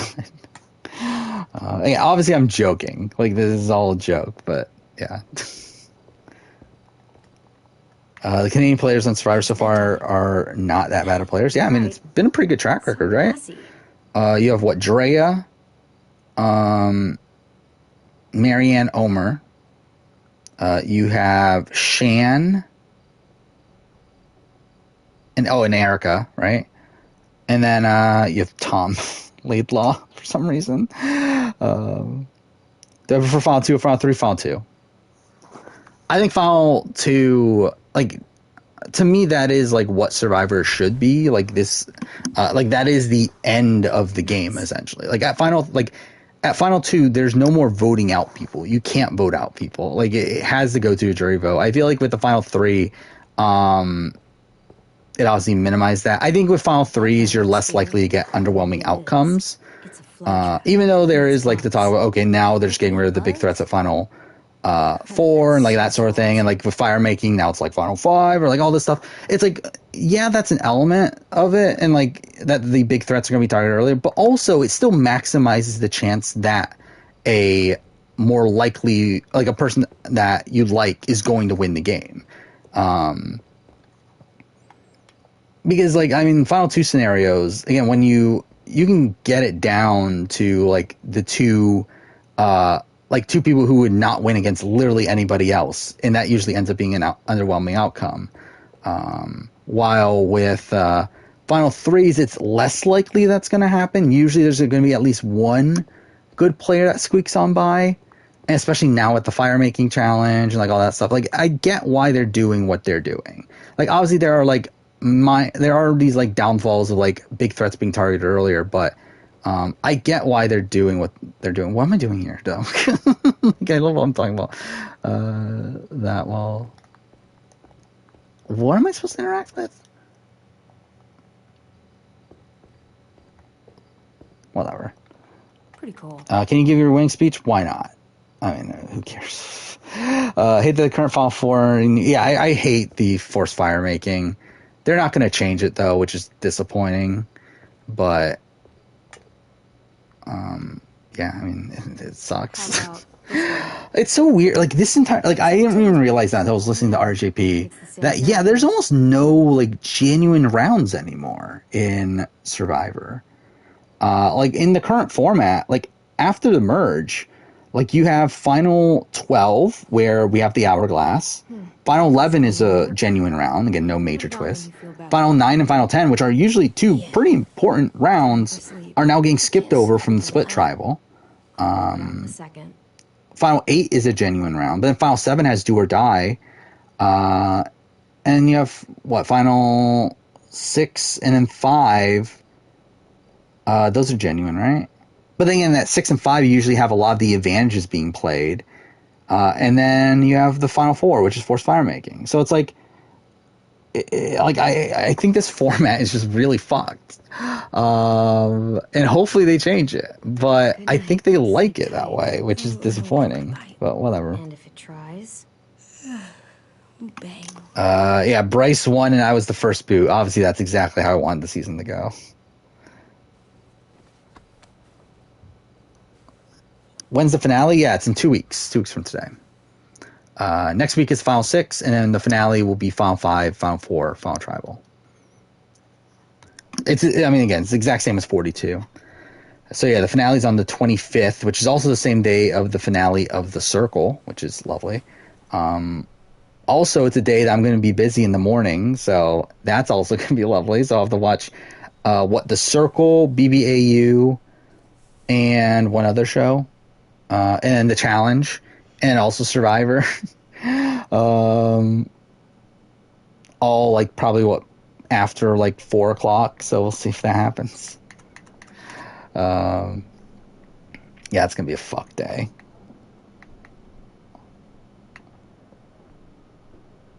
Also, Final 2, like also from just a pure game standpoint too. Again, like I was talking about from like, just like the inherent like concept of Final 2, but yeah, like even for just talking about from a strategy standpoint, Final 2 is so much more interesting as it incentivizes the players to play a lot more self-interestedly and play a lot more cutthroat, where with the Final 2 you can't rely on having like a Final 4 alliance and riding that to the end, because like in the modern day, like getting to 4 is good enough because of the forced fire making. The votes stop at Final 4, so you can create a Final 4 which would have majority by Final 7, have the numbers to tie at Final 8, and run that to the end if you really wanted to where Final 2 is a lot more interesting, where a lot of these people are like have to Where are you? have to like navigate a lot more different social dynamics there, where instead it's like you can't rely on like a Final 4 alliance at Final 7 to run the way, because like what if you're at the bottom of that 4? You have to flip at some point. Like it's just the Final 2 is just a lot more interesting in terms of making people play a lot harder.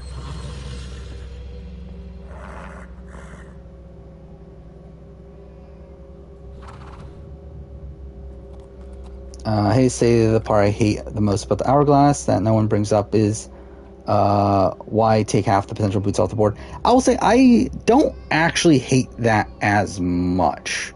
Like, I don't like it conceptually, where I think like with because like obviously it opens up the opportunity for people being screwed over by just random draw at that point. But I do think it actually like both times we've seen it, it has led to more interesting results. Where if it had not been for half the tribe being safe, then we would have just got like a very easy like split on the Yasas in the merge round last time, and like Evie probably would have gone home. Instead, we got this like really crazy tribal where Sydney eventually goes out. Yeah, like this time around, it would have just been an easy Chanel vote, just like pretty consensus boot there. Instead, we got like Lydia being booted, which is also like not super interesting, but at least it was someone like within the initial core majority. And like I think like Aussie there again, it opens up opportunities for being screwed over, and also it potentially I mean, like, really, most of the time, though, it's probably going to end up saving more people. Like, it's going to save people that you would assume would be on the bottom. You were having a nightmare. Same one you to where, again, it could lead to just a more interesting vote. But, like, I'm kind of, like, overall, like, like, I don't need it, but, like, I'm kind of, like, not completely against it. Bryce basically Kevin his way to Final 2. Well, what do you have there? That's something. Did you have a bad dream too? Yeah, imagine Bryce being the them a lot lately. The Kevin of BBUS if we were to ever play that. I feel safer like this, not sleeping. Also, if the biggest threat at Final 4 is the only person willing to take you to Final 2, do you take them out or do you take them? Yeah, I think like also it makes a lot of interesting decisions even at the time of the Final 4, where like even we saw in Brains vs. Brawn, Australian Survivor, like that's a really fascinating decision that George has to make in voting out Kara, the person that he's closest to and also the person that he has the biggest chance of winning against, or voting out Haley, the person who is the bigger threat at the end, but also the person that's more likely to beat Flick, who is an even bigger threat in Final Immunity. Like, I think that's also like a fascinating decision. So I am. You say would I rank Josh 3 now? No. Because again, like I think Helena loses to everyone, so it's still worse than like Josh who would beat Helena. And even then, like with Betty, it literally comes down to one vote. Like he still gets 4 votes. Like to me, I would not change it. I think if I were to change anything, I will say that if I were to change things about BB Can 10 player ranking, I think Herman would be lower. I think a mistake I made was separating Summer and JC, where I think they're actually pretty similar. I think they should have been back to back, and I think Betty probably should have been above them. On patrol. And then Herman should have been below them. So I think if I were to do it now, it probably would be Kevin, Josh, Helena, I think Betty, then Jace, then Summer, and then Herman. I think that'll probably be my current ranking. But like realistic, again, it doesn't really matter too much. Like my top 3, I think, are relatively solid. Unless like it comes out like, which even then, like I don't know if I would even believe if it comes out like after the fact that Helena would have beat everyone but Kevin or something like that. It's like I wouldn't believe it really, based on like all the exit interviews we had at the time, that very much seem very anti-Helena.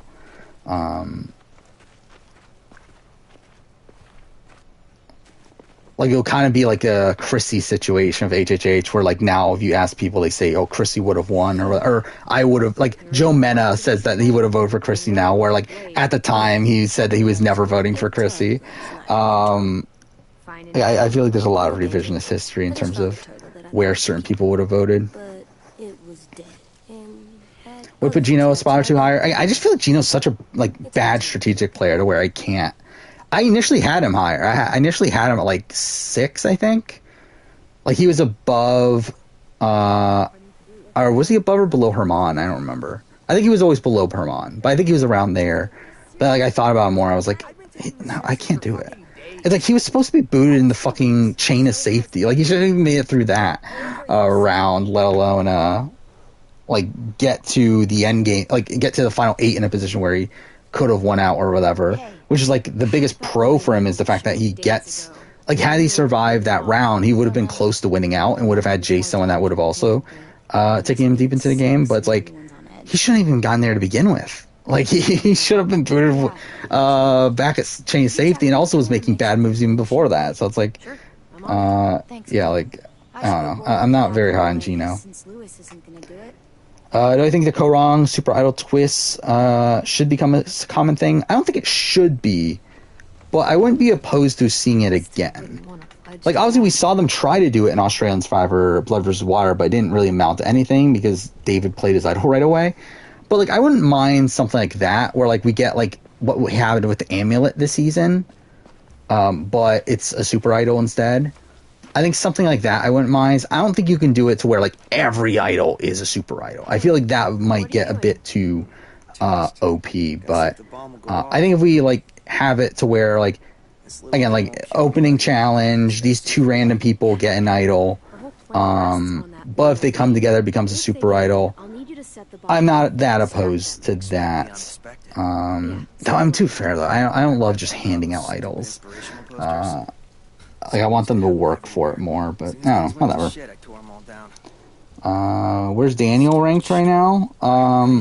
Pretty low. You think he was screwed by Chanel's dumb decision? I don't think he was screwed by Chanel's dumb decision. He was screwed by himself. Again, like, all he had to do is just not mention, like, he just needed to not blow up Chanel's game, and he would have been fine. I'm sure you'll get it. Keep trying.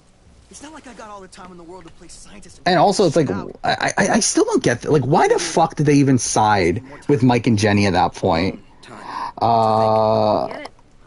Like, I really don't get why they cared enough to even go with Mike and Jenny. Like, really, I feel like Daniel and Chanel should have just voted out Mike.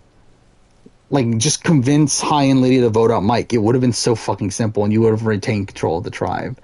Like, I don't get why they even bothered to try to work with Jenny and Mike, which I think part of that you have to credit to Jenny and Mike, to where, like, I guess they did something right to make Daniel and Chanel not flip, but, like, I don't get why they even bothered to try to vote with them.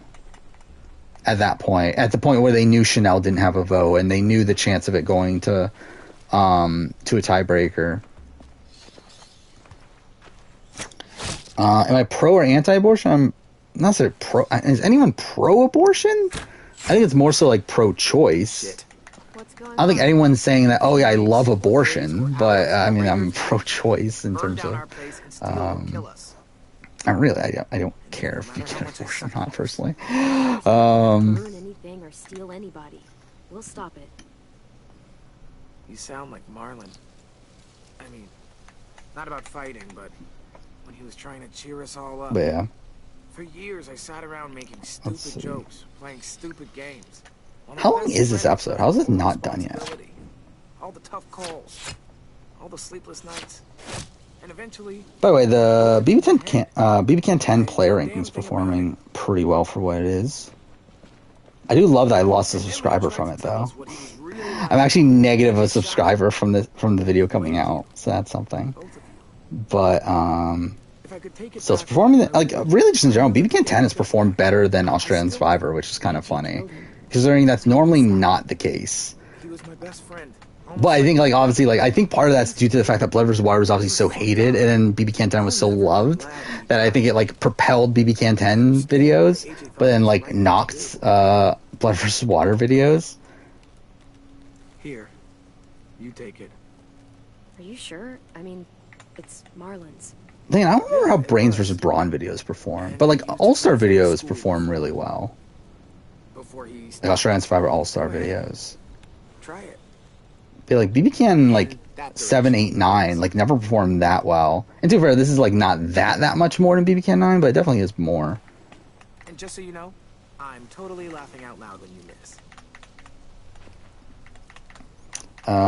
Favorite Ben Jerry's flavor? I don't really eat Ben Jerry's. I think I talked about that last stream. Where,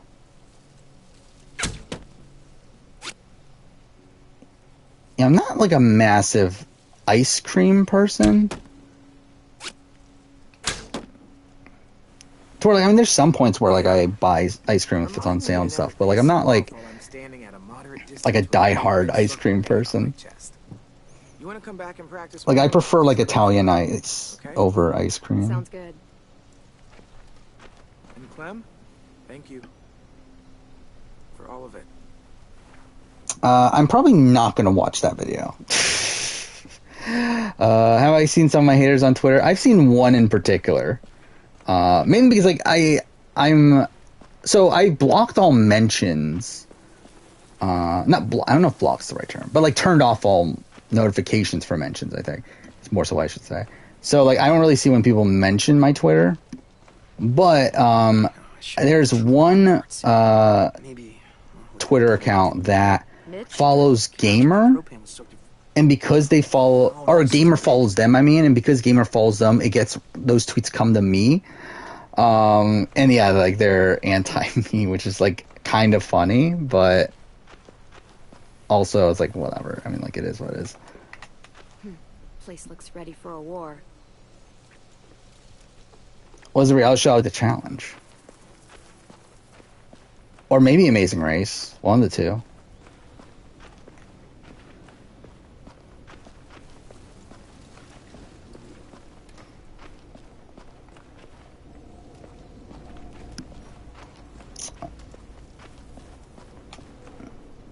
Wait, what is this?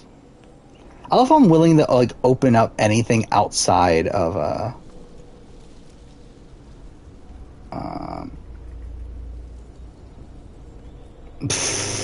actually, that's funny. Someone is upset I put Summer at 2, Kevin at 1 for mid-season power rankings. That's funny. I still can't believe Kevin won though. Yep. It's still like, I never actually thought he was gonna win. Like, even writing my review where, like, I praised Kevin for, like, most of the review, I never actually thought Kevin was gonna win. I was always expecting him to be a Final 3, Final 4 boot, like, kind of be this, like, fallen angel for the season. It is insane that he does actually end up winning.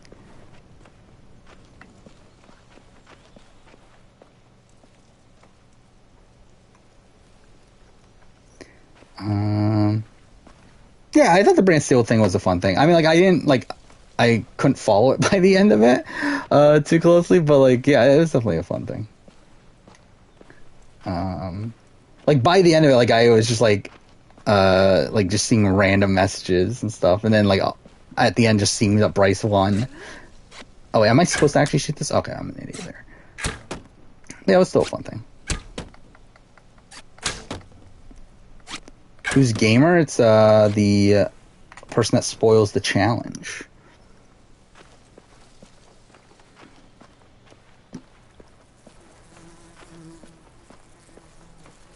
I do find it funny that people actually care what I think about things. Which, to be fair, I mean, it is, like, technically the entire channel. It's also, like, this entire Twitch stream. It's just me talking about things. But I do find it funny, like, people take it so seriously. Where, again, like, I'm just, like, a random person, like any of these other people that are posting things on Twitter or Reddit or whatnot. It's just that I make a YouTube video about it. Like, I'm just, like, another, like, fucking idiot that has a random take on, like, any little thing. It's like, it doesn't matter. Like, I don't care if you think differently than me. It's fine. But the fact that, like, some people take it, like, so seriously is so funny to me. What am I doing at this point? I don't think... Yeah, this is not what I'm supposed to do. Will I do challenge 38 cast assessment? I'm probably leaning towards no right now, but we'll see. We'll see what the cast ends up being. But really, I mean, like, it also matters, like, the timing of everything. Like, it matters if I have time. Because, like, no matter what, it's going to be a extra video at this point. So it's, like, it's going to matter, like, do I have the time to make an extra video at the time the cast gets announced?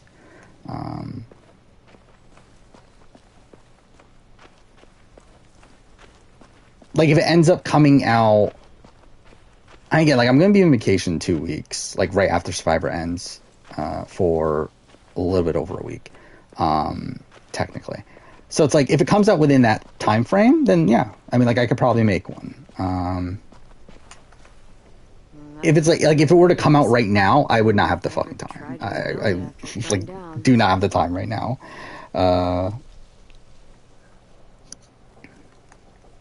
it really comes down to a timing thing.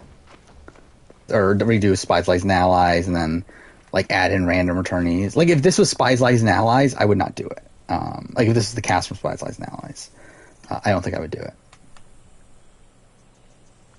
But I'm assuming there's going to be some more interesting returnees. We'll see, though. It's beautiful where you are, Brody. Stream is laggy? It should be. I forgot you could spit on his grave. Oh, no, now I am seeing it buffering a little bit.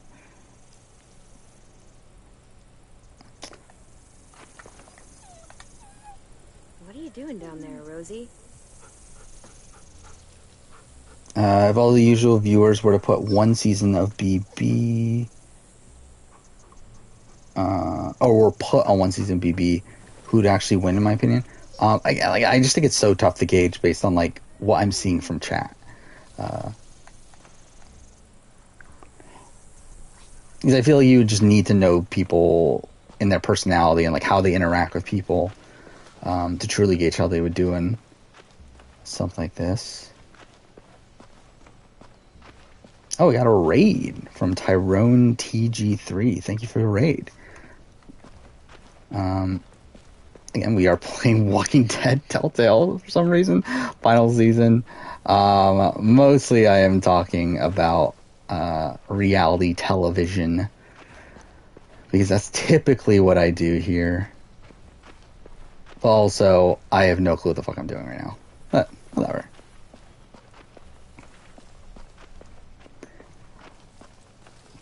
Yeah, yeah, I mean, like, again, I'm sure there's a lot of people that don't like me on Twitter. Like, obviously, I don't fit into... I don't have the same opinions as a lot of people on Twitter do. Like, even, again, the YouTube audience, at one point... I don't want to read the comments anymore. But at one point, we're obviously very negative. So, I would assume there's more people that don't like me. And like even like some of the more positive like comments I do see are still people that say like I don't agree with you, but I can respect your opinion, which is like still again it's fine. But I don't think there's very many people that like fully agree with me. Again, what am I doing right now? Like what else is there to do here? Is there a way to see the mission objective? Is Gamer's sole job this whole season? I don't know. I don't know who the like Gamer is in real life. So I would assume not. I don't know. I don't think they're making money off of it, right? Because it's not like Redmond, where Redmond has like an entire website, and then we know like Redmond is like a writer for like other news outlets and everything. Like we know Redmond and like his actual job. But yeah, we really don't know anything, or like I don't know anything about Gamer. So, oh yeah, like I really don't know. Need something? Not really. Just checking in. No big change. Gamer doesn't. I don't even think Gamer knows who the fuck I am. I'm saying someone that Gamer follows, their tweets get put on my timeline because that's where I don't get why Twitter does that. By the way, like nowadays Twitter has the like even if you're not following them, if someone that you follow follows someone else, then they put those tweets on your timeline. But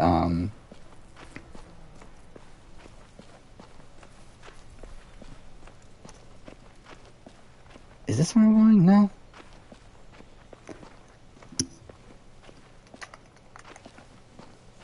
But yeah, so like, it's not Gamer themselves. I doubt Gamer knows who I am, but it's someone that Gamer follows. Which is like, I know at the point where they hated me was a Raquel and Kayla, Stan account. I don't know what they are now. Maybe they're still a Raquel and Kayla Stan account. Who the fuck knows? This at least creeps the raiders out. 8 out of 10 times when you run BB-18, Glenn wins. That makes sense. As he should. I think Sophie and Minnie might be with them when they get If Redmond revealed Bryce as part of the Survivor cast one day, what would my reaction be? For danger. Well, we know he's going to be first boot, so I mean, that's something. But, How so? I mean, really, it's like, I don't know, it would be funny. It would be hilarious. Is Challenge Season Ranking a Saturday video? Yes, it is next Saturday. Like a week from... Yeah, Saturday. This Saturday will be the Big Brother winner player ranking? Yeah, that's what I call it, right? Or technically it's player ranking winners. Well, whatever. Yeah, that's coming out on Saturday. I don't even... What's next Wednesday? Is that the Marquesas player ranking? Yeah. And then it's the Challenge Season Ranking. So that's the next 3 videos. Which of the night 1 evictees would I prefer to return? I mean, I think Cameron. I think Cameron's the one that has the most potential. Where's Violet? Really, to be fair, Cameron's probably the only one that has potential. I mean, who do we got? We got Jody. We have Glenn. We have Cameron. And I guess David, we thought he had potential, but then he's David. But yeah, I think it's definitely Cameron. I think Glenn's a player. I don't think he's good. We obviously didn't get to see much of him. But based on what we've seen, and the fact that his entire alliance ends up being like the targets for next rounds after he goes, I am assuming he wouldn't do well. And then also the fact that he's Glenn.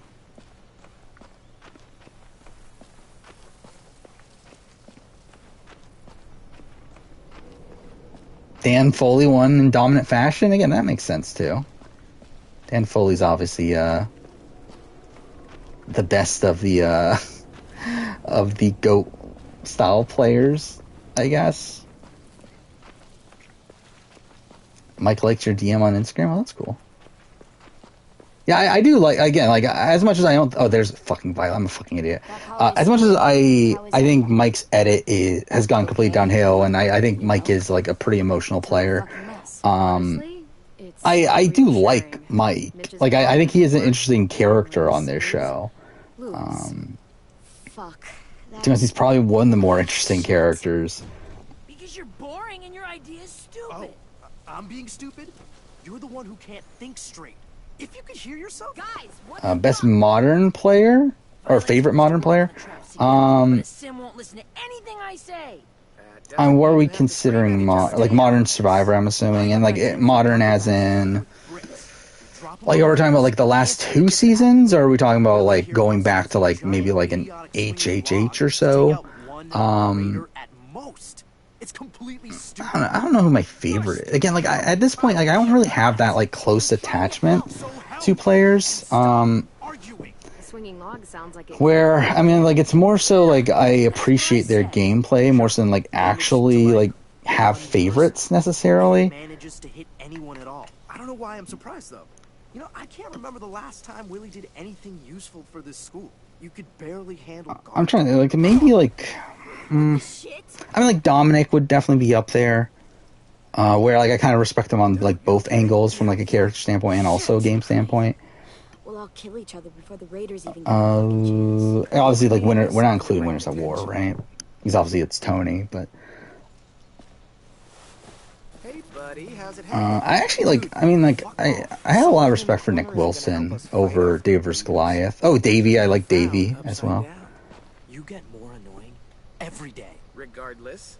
I like Victoria Baymonde, for multiple reasons.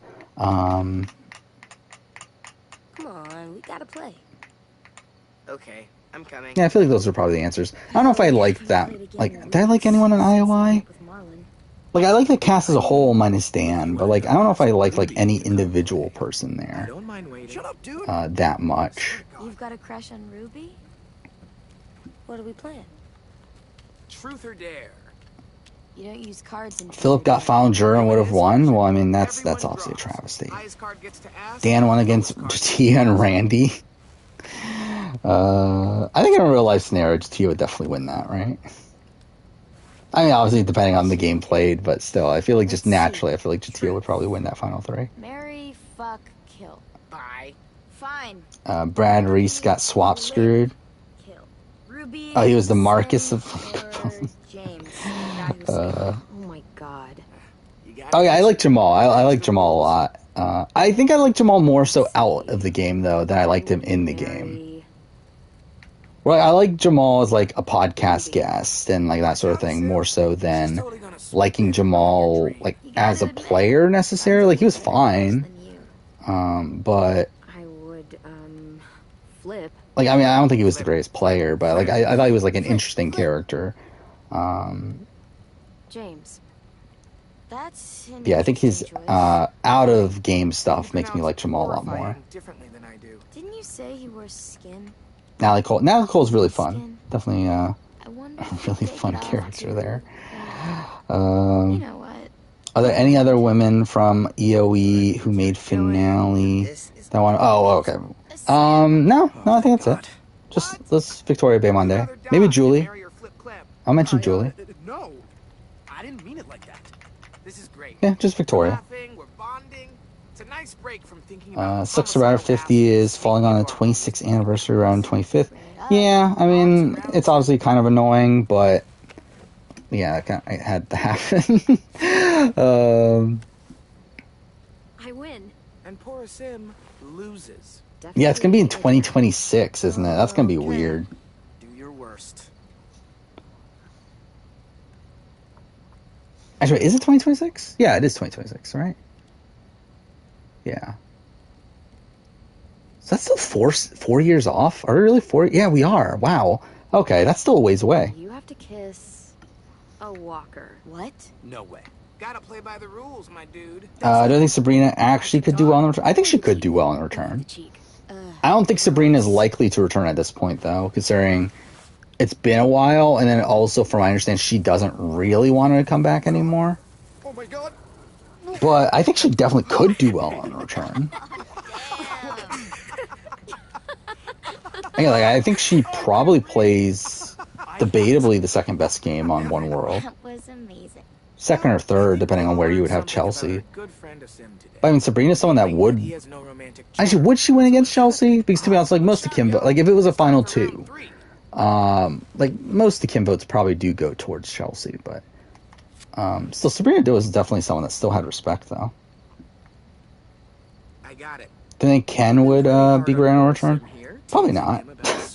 I expect Ken to be an early boot if he were to ever come back. I love Kenny, but like I don't think it would go well for him. Anyone here you like? Housewoman and Davers Goliath. I mean, like if we're talking about from the traditional sense, like yeah, Cara K. It's not even close. But I've always been a big Gabby fan. I've definitely got feelings for someone. Oh, who is it? Nope, not telling. Hosm 41, yeah, probably Sarah, I guess, or Liana, yeah. Who else is there in 41? Shan looks pretty good in some recent photos I've seen of her. But yeah, it's probably still Sarah or Liana, or Sydney, maybe. I remember in 2021, Production One of films for 4. Yeah, I do remember that was a thing that was talked about. That they were going to film 3 seasons back to back to back.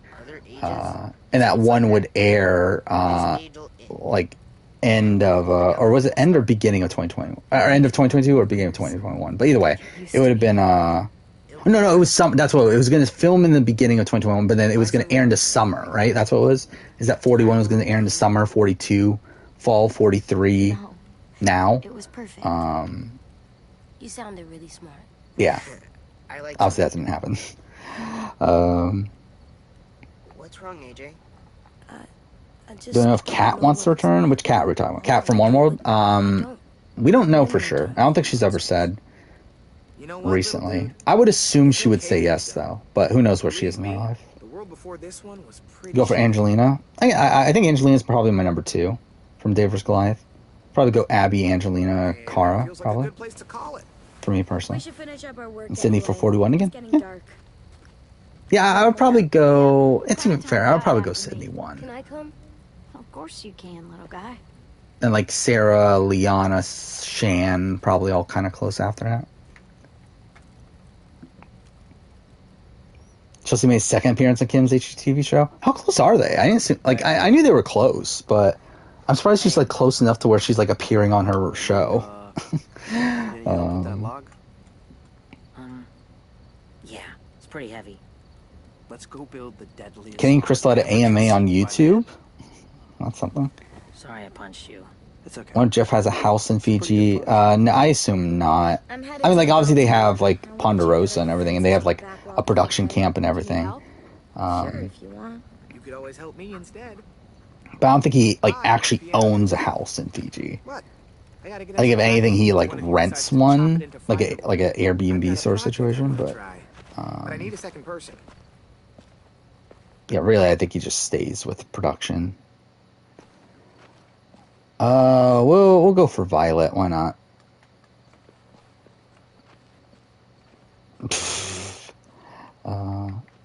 You ran a Brant Steele of 18 Kennys, and guess who won? I would assume it's one of the Kennys, right? You would think. Smash or pass all 626 Survivor players. That'll definitely go well. As if I'm already not looked at as misogynistic enough. What's the best Survivor final 3 game-wise? That's the best view. Let's see. You ready for a climb? 41 solid. I'm 40 though has Natalie Anderson. 39 has Nora, so that kind of weighs it down. What's more dangerous than 37's like good. Trap you called a car. 37's pretty good, yeah. Okay. He's like the worst is Angelina, and Angelina's still like fine. Come on, you're not chicken, right? No. I mean 36. Like you have Dom and Wendell, 2 of the most impressive games ever played, and then you have Laura, who's like again like too passive, but like still didn't play like a terrible game. I'd give an eyeball for a chicken nugget. It's like that's definitely up there.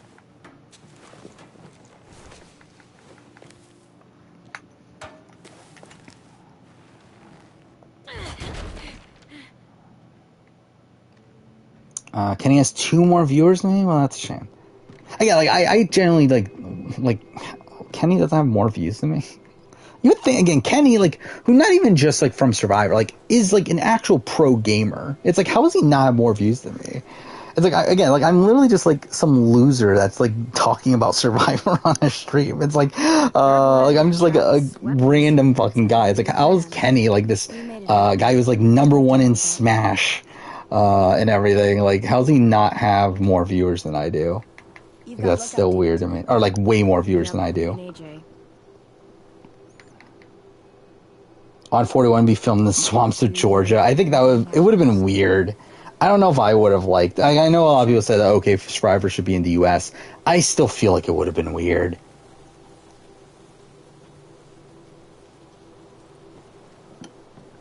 Oh yeah, I'm a winner talking about Survivor on stream. That's definitely what I am. Wow, beautiful. Sometimes I need the quiet. Oh yeah, One World's also a great Final 3 too. It's probably the three best players of the season in the Final 3. So I think that's like pretty rare. Yeah, is there any other Final 3 where it's literally the 3 best players in the Final 3? It might only be One World's. Sorry, I know that puts you on the spot. I mean, to be fair, I guess you can debate Ghost Island. Right? Because, like, no one else in the endgame's that good, right? This is the first time to where I think Laurel could be debated for 3. I'm glad. Do you know? Yeah, because at that point you would debate, like, Laurel or, like, Kellen or, like, Michael Yerger, like, stuff like that, which, like, they all have flaws, too. So it's like, I think, actually, Ghost Island would probably be in that conversation, too. Actually, too fair, maybe HHH would also be kind of in that conversation. Probably, I know, because Devin would. Yeah, Devin would be. Astrology, not astronomy. Probably #1, to be honest. Rules, signs, what it says about you. It's not like anyone remembers the old way. Yeah, I'm just like running through them in my head of like what other situations would be like 3 of the top 3. I mean, like, I think Cambodia's is pretty good, but like it's not quite in that. In that statistic I mentioned. Wait, what am I doing? Right. I have no memory of this constellation thing. Pretty, good with other people, always moving, tons of what would I say if you dated Sarah? Well, good for you. Hope it goes well. Well, I guess you said you dated Sarah, so I guess that means it didn't end well. Well, whatever. Can you play League of Legends on Tuesday? You know, That's something. I actually generally don't know. What is Kenny streaming? Oh yeah, we looked at, I think it was like Pokemon stuff. Pokemon Go or something, right? That's why he streams. A lot. By the way, is Will Neff... Oh no, today's Wednesday, so Will Neff's just doing movie stuff, right? But I know Will Neff has returned to reaction content. So that's the thing. Why is my bit rate is like really low right now, but it's fine. I know that's a thing. He's not watching Survivor right now, though. And, like, I believe it's at the point where, like, he's not willing to watch anything that isn't on Amazon Prime to avoid copyright. So, like, I believe he's only able to watch... Someone uploaded his micro... Oh, did someone? Okay, that's interesting. I genuinely want to watch that. That's actually probably the season I'm most interested in watching his reaction to. But yeah, like, I believe he's only willing to watch Amazon Prime seasons, which is literally only Borneo, Cagayan, which he already watched, San Juan del Sur, and Worlds Apart. So, like, there's not many he can watch. But I know there was like talks of like him potentially coming back to watch those seasons. So I'll probably watch it if he does. Okay, one more time. Do I think there'll be season 4 of All Stars? To be honest, if you would make me bet, I would say no on season 4 of All Stars. We'll see, obviously, but like I'm inclined to think that they always meant it to be a 3-season series.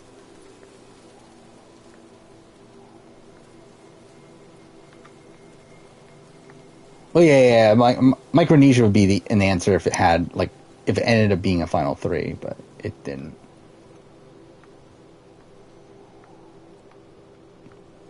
Who I think would be evicted, Drew, Layla, or Mel? Well, something I will say is that, spoiler alert, based on previews, we know it's not Drew.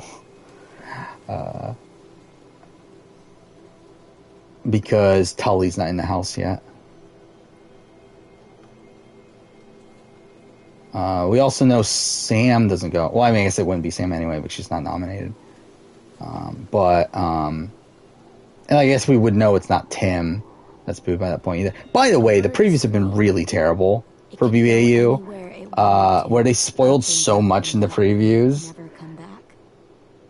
Go south, east, Where, what was it? fly straight into a sunset. Oh, last episode, where like it was, is it Josh or Sam? It's like, we know it's not Sam because you fucking promoted that Sam's getting in a showhands with Drew and that they're gonna be together by the time Tully comes into the game.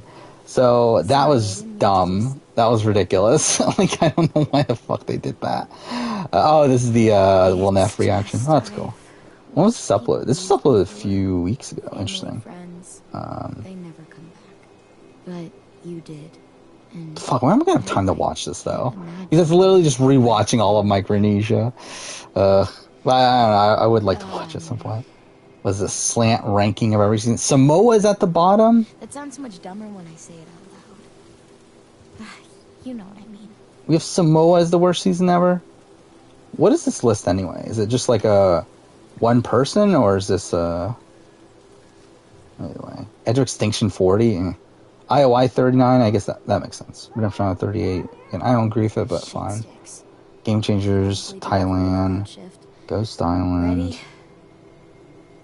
Yeah. And to be honest, like the most egregious thing of this list is Samoa being at the bottom. I don't know how you have Samoa as the worst season ever. Like, I get not liking it. Like, I get having it in, like, the bottom 10 or so, but, like, as the literal worst, I feel like that seems weird. HHH, Worlds Apart, Karamoan. Karamoan's probably too high.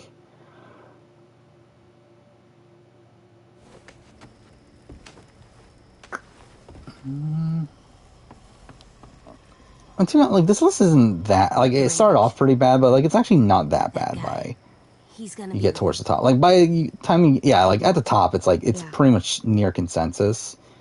Kagion, Heroes vs. Villains, Micronesia, Pearl Islands, David vs. Goliath. That's pretty much the consensus top 5.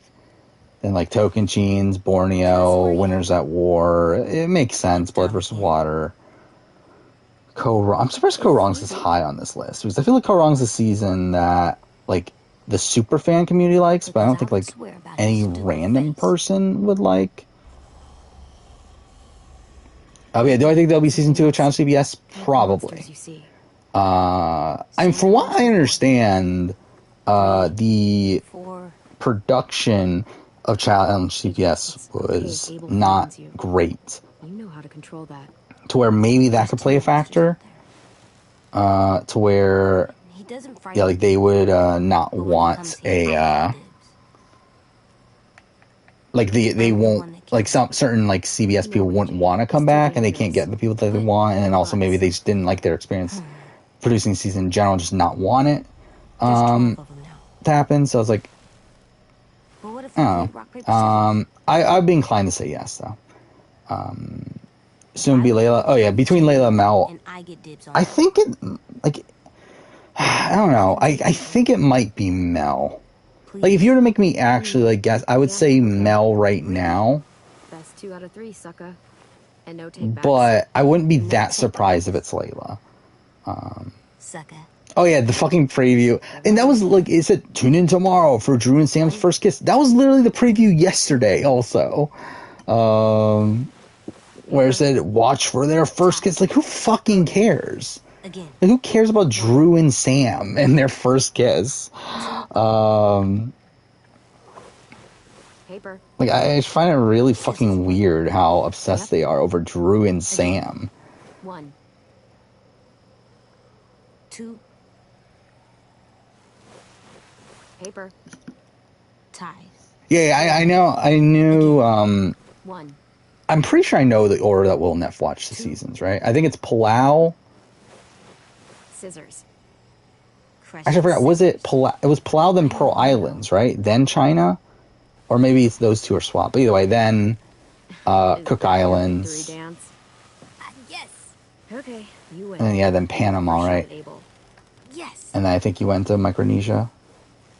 But Was China before I Piranhas? don't Okay. know what's gonna happen. So I won't do Yeah, I knew it was anything it's something like that. I'll be careful when I kill him. you sound so creepy sometimes. Yeah, but I won.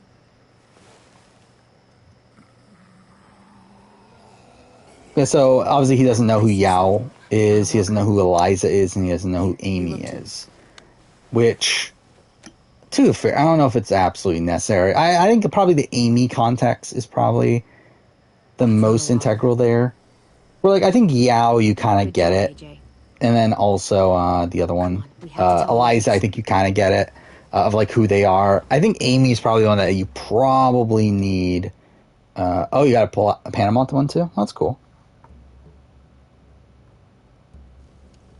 Is it from the same channel? Let's see. Oh, yeah, there is here. Yeah.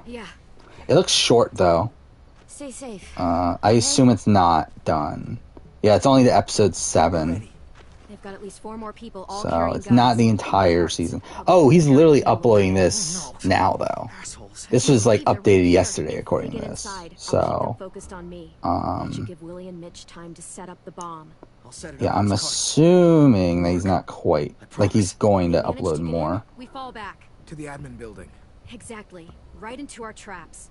The log's ready. But interesting. I double-checked it. Triple even. Like, I don't know when I'll find the time to actually watch them, but I would like to watch them at some point. You've faced them and won, after all. Well, sort of. No matter what happens, I'm kind of like, I'm debating over how I exactly want to approach some of these things moving forward. Where, like, I'm at the point now where, like, for all the things I need to watch for videos for the entire year of 2021, essentially I'm at the point where all I need to do is watch Survivor Thailand and then watch every Merge episode. And that's everything I need to watch. And in terms of games, obviously it's like Life is Strange Before a Storm, and then, well, Wolf Among Us isn't even for this year technically. But, like, those are the 2 next games for this, like, next batch of videos, I should say, that I need to watch or play. So, like, I'm debating right now, like, do I just go all out and, like, just finish them as quickly as possible? And then, like, not really care about, like, writing the script immediately afterwards and just, like... I guess the game's actually part of it is, like, a bit different. But, like, with the Survivor Thailand, like, again, like, if I take watch the season now and take the notes, I'm probably not going to have time to actually write the script itself for, like, probably a couple months. Considering I still haven't written the BB3 one. So, and then also with the Merge episode 1 thing, it's like, that's gonna take a lot of time. So it's like, I'm debating over, like, do I just do all of it now? And then, like, just hope that, like, it's still there by the time I make the video itself? Or do I wait a little bit to where, like, I get caught up on things? So right now I'm still really far behind on a lot of videos. Like, I did start writing the Circle script, but obviously not super far into it. I was around BBAU and Challenge running. I need to write the BB3 script, I need to write the Glass House script, and then I need to write the AC3 script, and then the Walking Dead Telltale script. So, that's kind of a lot that I still need to write. That I also probably won't have that much time to write in the immediate future. So, again, just to add Thailand to that, it's like, that's a lot of stuff. And also to also be watching Thailand would also slow down the process of those other things. So again, like, it's some debate there on, do I do it now or do I wait? But we'll see. I'll see you later, Waluigi. Good or bad move to cancel the first eviction? I think good move. I mean, I think, like, I think to not cancel it would be a bad look to most of the house. Obviously, Josh into being upset about it, but it's like, it's Josh.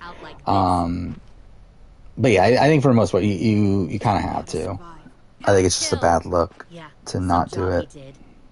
He still died, Clementine. Yeah, Lee died. Get out! No, I'm covering a BBAU. If you won't help me find the others, I'll find someone. I'm taking notes and everything. We recruited from this school before. Moving forward, we'll see. But yeah, I'm definitely covering this season. Because I'm more excited to cover this season than I was the last few. Considering at least this has like Tim, and this has like, I mean, I know of, like I kind of remember Drew and Tully, but not really. I at least heard of Reggie before. But yeah, still. I was pretty interested in this season, even excluding the previous AU seasons. So like, even if I hadn't covered the previous two, I probably still would have covered this one. How's Farmer Dave? I really like Farmer Dave. He's just not getting that much screen time, which I think is disappointing. But I thought he came off super likable that first episode. Like, I thought it was really cool to see that conversation of them when they're in the closet and then talking about their like them coming out and everything. I thought that was a nice moment. But yeah, I think he's just not getting that much screen time last couple episodes.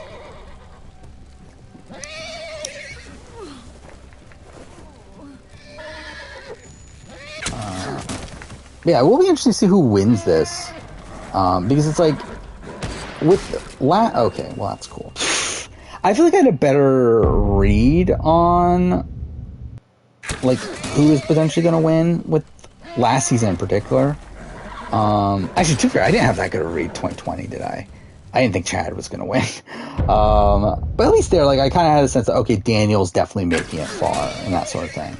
While with last season, again, I was pretty locked in on Marley winning for a lot of it.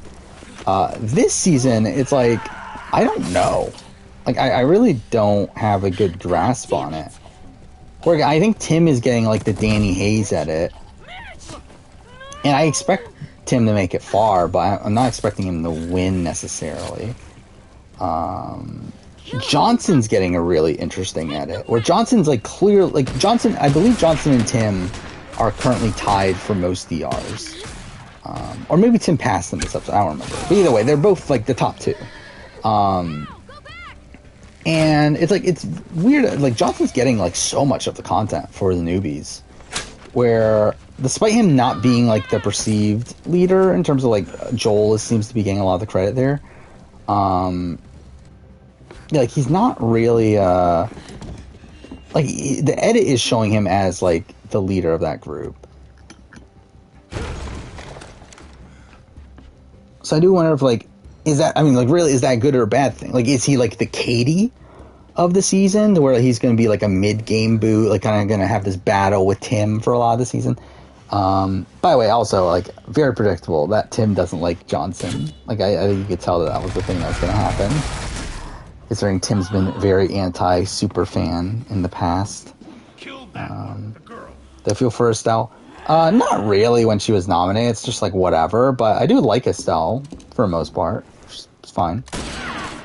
I feel like Estelle's the type of girl that I would have like had a massive crush on if I watched this season when I was a kid.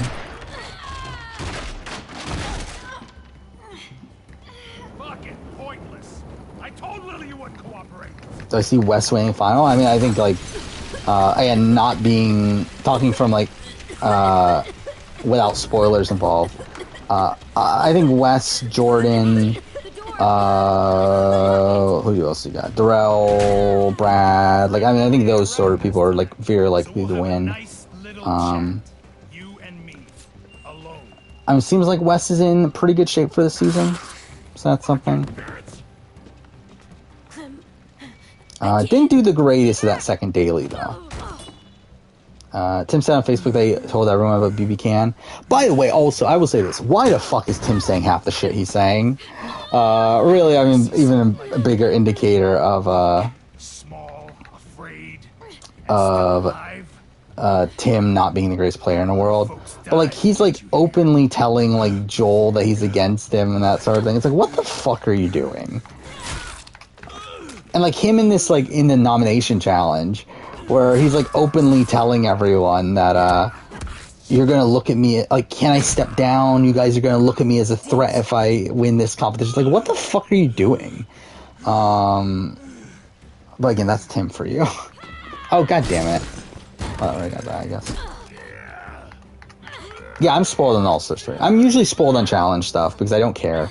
Because I usually don't do preseason stuff or like mid-season or like anything on challenge stuff. So, and also I follow gamers, so it's like either way. Like even if I wasn't really looking for it, I would be spoiled. So it's like yeah, I just get spoiled on challenge stuff. I don't really care.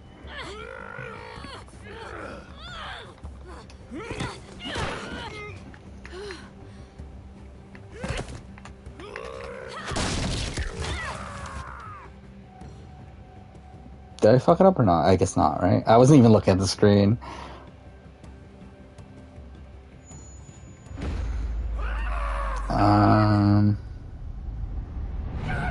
Any chance I'll bring up Tim's run here in the section of BB Camp player ranking? Probably not.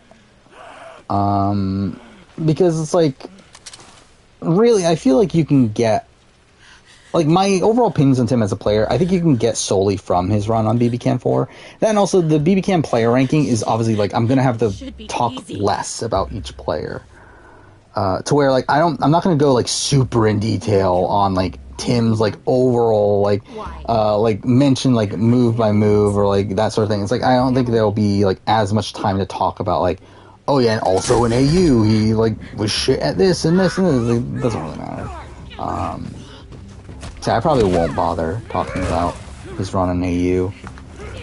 Because I don't think it really, like, it's not going to really play that much of a factor. Where, like, I think even from these, like, from the first 3 episodes of this season, I have the same opinion of Tim. Like, it hasn't changed at all.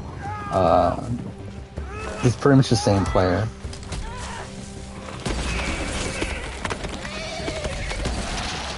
Thoughts on Trevor Butler? That's the Trevor that's on BBAU, right? I fucking love Trevor. I think he's fantastic. It's another shame that, like, he's also another one not getting the most screen time. He's kind of being used for, like, kind of comic relief at points. But I think he is really, really fun. Like, I loved his, the interviews, the videos that he did with the players before the season. Like, I thought Trevor was a lot of fun there.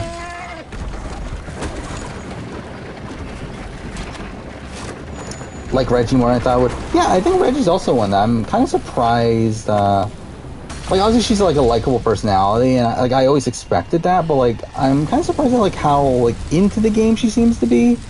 Like, obviously she's not like the most strategic person in the world, but she seems to like kind of like she at least seems to get the game. And like isn't willing to just like lay down and die. So I mean, at least that's something. By the way, thank God we have a bow and arrow gameplay in fucking Walking Dead Telltale. Which, by the way, is really shit. I fucking hate this section. Cool, perfect. Masterpiece. MasterChef US is doing an all-star season? Well, that's something. Yeah, I still haven't even watched any of MasterChef. Just got first place in Marco. Yeah.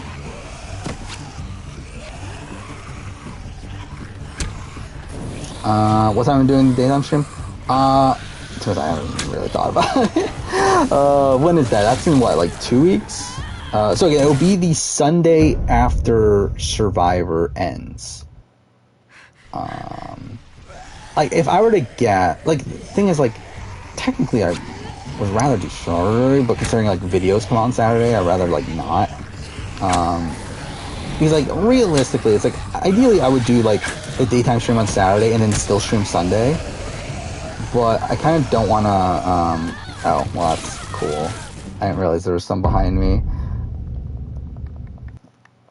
Oh. Yeah, I don't really want to stream when, like, a video had just came out.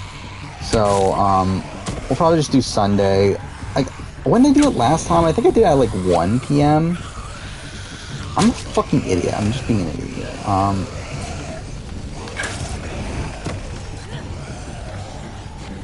Wait. Okay, fine.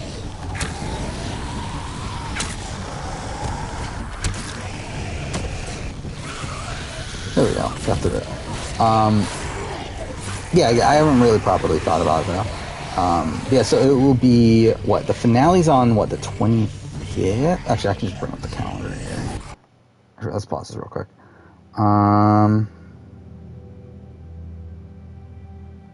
Let's see. So yeah, finale's on 25th. So it'll be the 29th, right? It's 29th. And probably like 1 or 2 p.m. I think probably 1. But we'll see. Oh, fuck off. God damn it.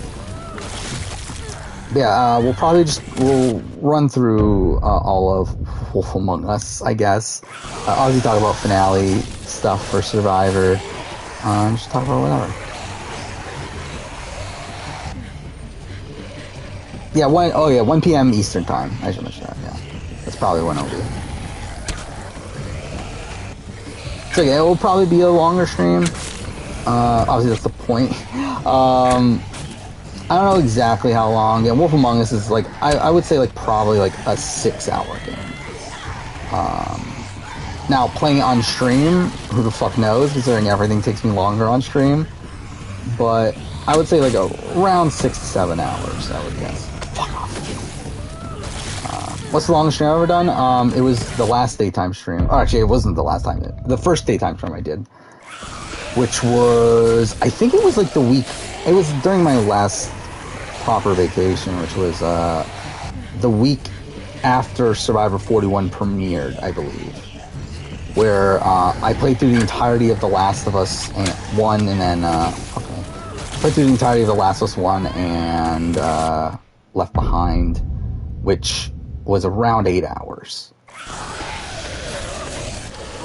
And then, like, I, like, immediately felt sick, like, for the next day, which was lovely. And then I tried to do a daytime stream the very next week.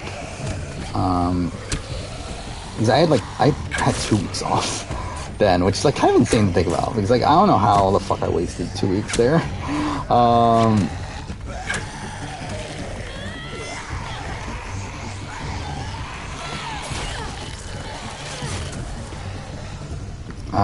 Would I want to sit on the diary room chair? Why not?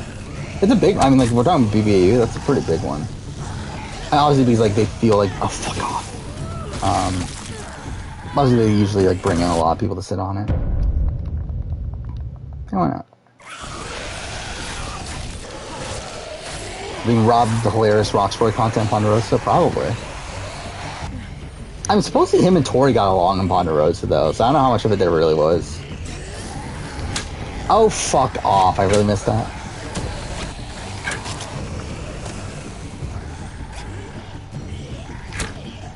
It's funny that, like, the time that they actually add in gameplay, The Walking Dead Telltale, it's like fucking shit.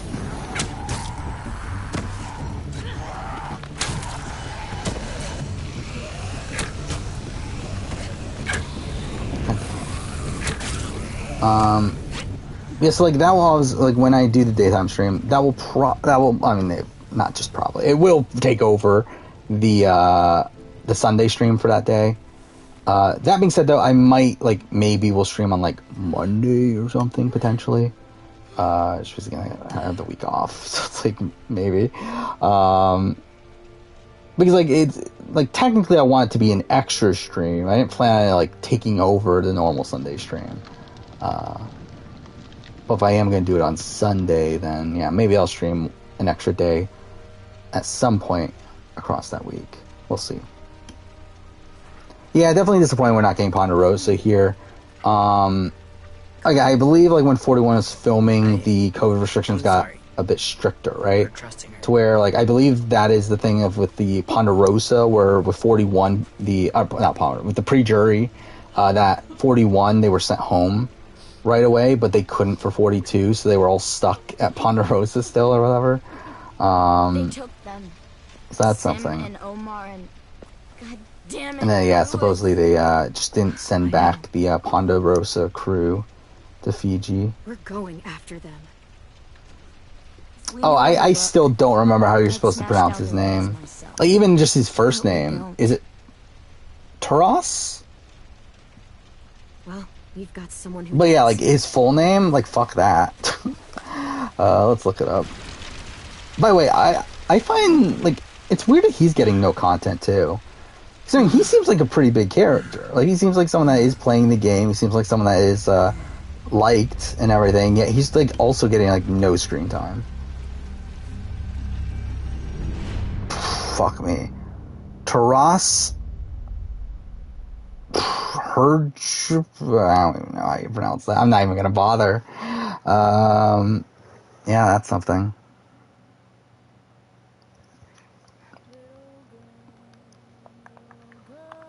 Alright, there we go. Episode 2. That took 2.5 hours.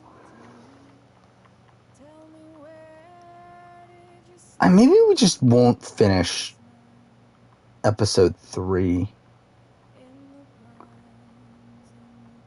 I don't know. Because, like we're kind of in a weird spot where I'm not gonna be able to finish the game this stream, but also it feels like there's not enough content to finish it next stream. I would like to fill out entire stream next time. So maybe I'll, like, purposely not finish episode 3. But, yeah, I mean, worst comes to worst, I could just, like, play, like, Walking Dead Telltale Season 1 again or something. Or play Michonne. I don't know. We'll see. I think it's pronounced Taras, yeah. While searching for a place to call home, AJ and I found... does it even matter if the preachers are at Ponderosa, the post... I mean, I don't think they're with the... Like, I think they're at Ponderosa, but they're not able to talk to the post-merge boots. I told AJ I believe that's how it works. Because, like, they're not going to allow them to interact with the preachers. Didn't see it that way. But, I mean, would it matter? I mean, like, it could. And I think it kind of also, like, lessens the point of having a pre-jury. Right at that point, why not just have everyone in the jury? He was with someone I thought I'd never see again. Lily. What's the hardest name in Survivor to pronounce? I don't know. I'm Survivor US. Like, I don't know if there are that many, like, super difficult ones. His name was James. Like, I think it comes to, like, Survivor South Africa where you're like, what the fuck are these names? But, yeah, Survivor US, I don't think there's anyone, like, too bad. The kids didn't turn away the sad like, unless I'm, like, forgetting someone. After I told them how we could defend the I don't feel like there's anyone that bad. I think we're going, like, first and last name, then, like, yeah, there's probably some last names that are fucked. But, yeah, for the most part, I feel like most names in the US are, like, mostly easy to pronounce. Those are rare.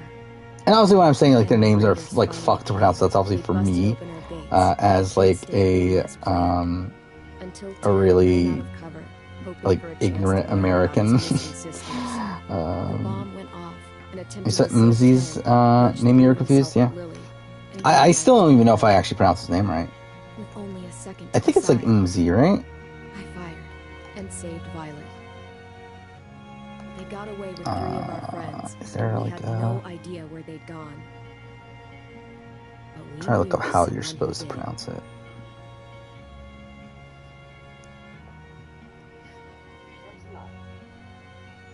Okay, that's probably not right. Whatever. Either way, it's still weird. Have you ever cried watching reality TV? I don't know if I don't remember. Have I actually cried watching a reality TV show? Like, I know I've definitely, like, felt like, oh, this is, like, very emotional. But I don't know if I've actually cried. I might be wrong, though.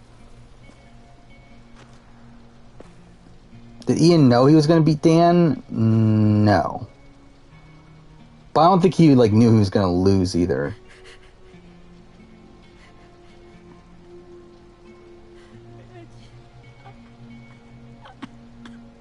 Yeah, I guess Yao Man, yeah, maybe if you haven't seen his name being pronounced before.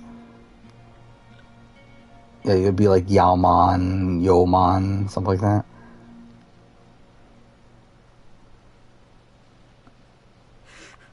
Oh yeah, Lee being pulled. Yeah, that's one. So little, and Mitch looked after me. People said he was a dick sometimes. Yeah, I think like moments like Adam and talking about his mom. I think that's something that would definitely come close. Stabbed in the eye by some asshole who never even knew his name. Look, I promise you, Willie. The people who did this? Yeah, obviously, like, moments that actually surround real-life death, then I feel like those are probably the most likely times. Find a way to get our friends back. Kata being removed. Bash Lily's brains out with a rock. Hey, AJ's waiting for you in the basement. We got Abel tied up tight. He's alive, but he's out cold. Cowboy? I feel like that's not that bad. We should bury Mitch. It's time.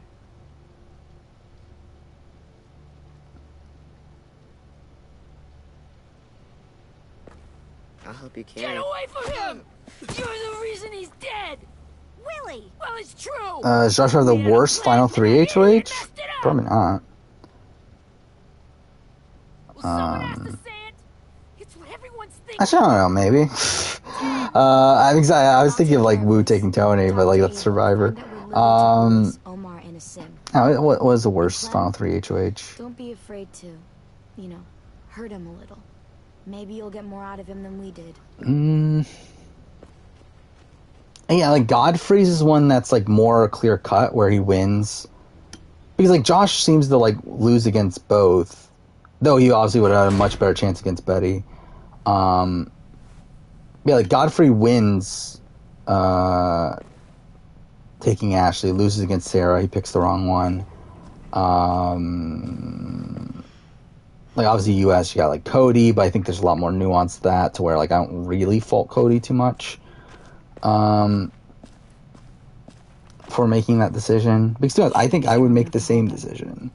If I was in a decision where, like, I would cut my best friend and also still potentially lose, then, like, I would rather take the risk of taking the other person and still have a chance at winning. It's not like Cody, like, knew for sure he was going to lose against Derek. Like, obviously, like, it's like, I think for me, like, I understand Cody's predicament, where it's like, I would hate it if I took Victoria to the end and lost. Like, essentially, it's what happened to Josh, to be in the Josh position where he didn't want Kevin to win. But he thought by taking Kevin to the end, he would win more definitively. But it turns out that he lost instead. Like, again, it's like if John had taken Sabrina and Sabrina ends up winning, that's the worst case scenario for John. And, like, I get, like, trying to avoid that scenario, as I would probably do the same thing. Because I feel like I can live with it a lot better if I were to take Cody, or if I was Cody and if I took Derek to the end and lost to him, than taking Victoria and then losing to Victoria. When Paul officially lose BB-19? I mean, officially as in, like, yeah, it's final jury questioning. He had a chance to turn it around. Ready? But he didn't. Like, when he lose the votes to begin with, it's goodbye messages. Or, I mean, like, I don't know. Was it his goodbye message? I think it's technically Josh's goodbye message, where Alex turned.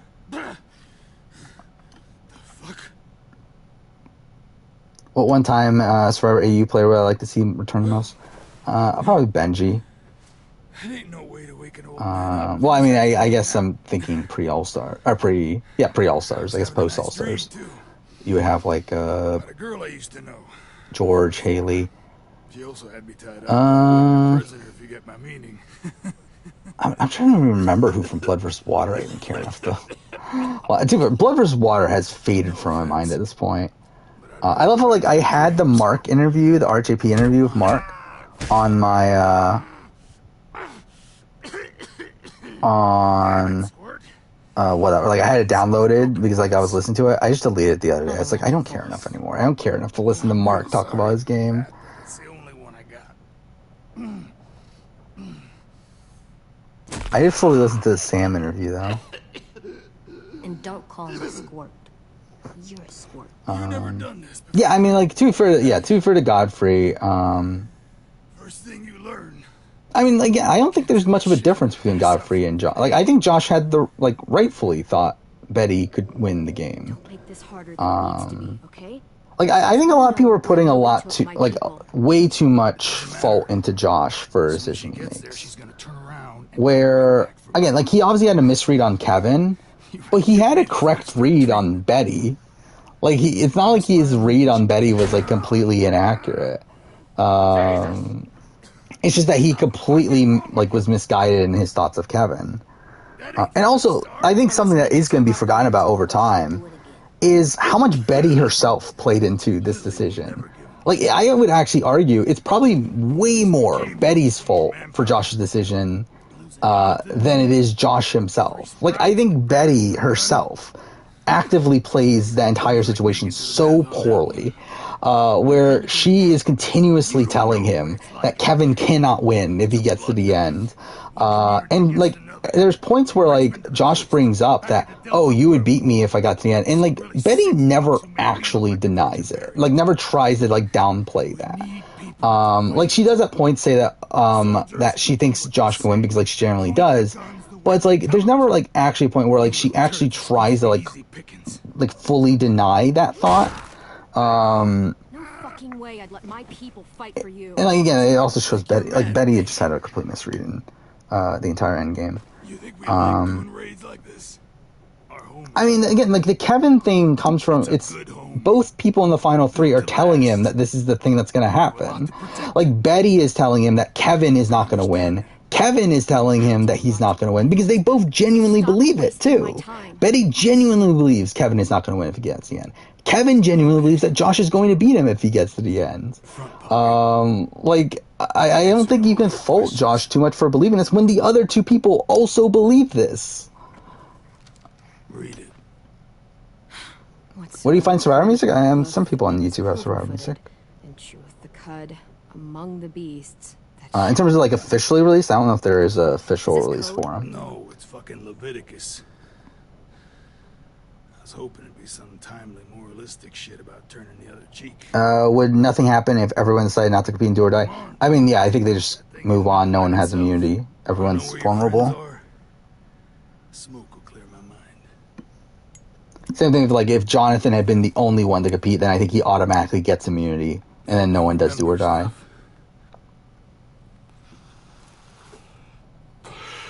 Oh, from, like, this last episode? I don't know. I haven't heard that. Well, wait, from during the Do or Die. I don't remember what song was playing during that. I did notice during the Drea boot, like, after Drea had been voted out, the music that was playing between that and her Torch Gang stuff, like, that was, I believe, new music. I don't think I've heard that music before. But yeah, I did not pay attention to what music was playing during the actual Do or Die scene. He's gonna die, isn't he?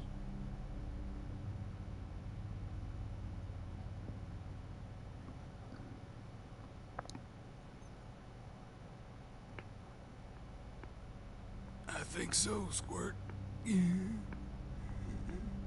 They've used it before?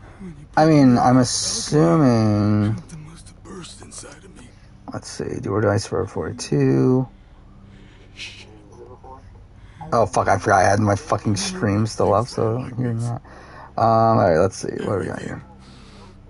It all got out of hand. Now look at me. Let me set up the game. I'm a fucking mess. Will he turn? No. Unsolved. As you can see. Okay, middle box. What song is this? Before we open your box, everything I ever got. This feels like a Winners at War song. there is now one skull. I mean, I guess it could be Game Changers around that time. You can swap them if you want. I'll tell you where to find Lily. So I'm gonna go with Just my promise. You're gonna stay with what you chose. You won't let me turn. If it is a flame, you're guaranteed. By the way, I do love that High says you always swap. Like, basically, everything High says on the jury is wrong. I do love that. And, like, what's funny is that he's obviously, like, correct. Like, you should swap. But it is funny how, like, he's technically wrong. And I think that's, like, a purposeful thing that they're showing. Where, like, earlier when Drea pulls out the Do or Die, or I guess that's technically later, he says, oh, Mike's dead or whatever, or stuff like that. I do find that funny. I'm sure they do. Every second of it. Yeah, I literally say that in my fucking review. I literally say that Drea showed more personality after she had been voted out than she did the entire fucking season. Like, I think Drea, like, for the most, like, kind of similar to Hyde to me, was mostly, like, kind of a boring character. Like, I didn't get much of them as a character across the season, but I feel like their actual vote outs end up being, like, the most entertaining element of them, like, as a TV character to me. And really, I feel like that's also part of why I don't love this season, is because I feel like this season is very much lacking characters. Like, I feel like you have Marianne, who's really fun.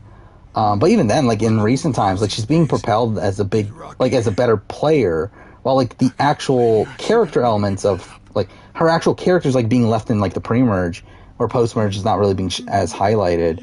Like, everyone, like, I guess Mike is, like, a fine character. Omer, like, now has some fun stuff. But, like, everyone else, like, they're not that entertaining. Like, I don't, like, it's a likable cast, but it's not really an entertaining cast to me. Not that.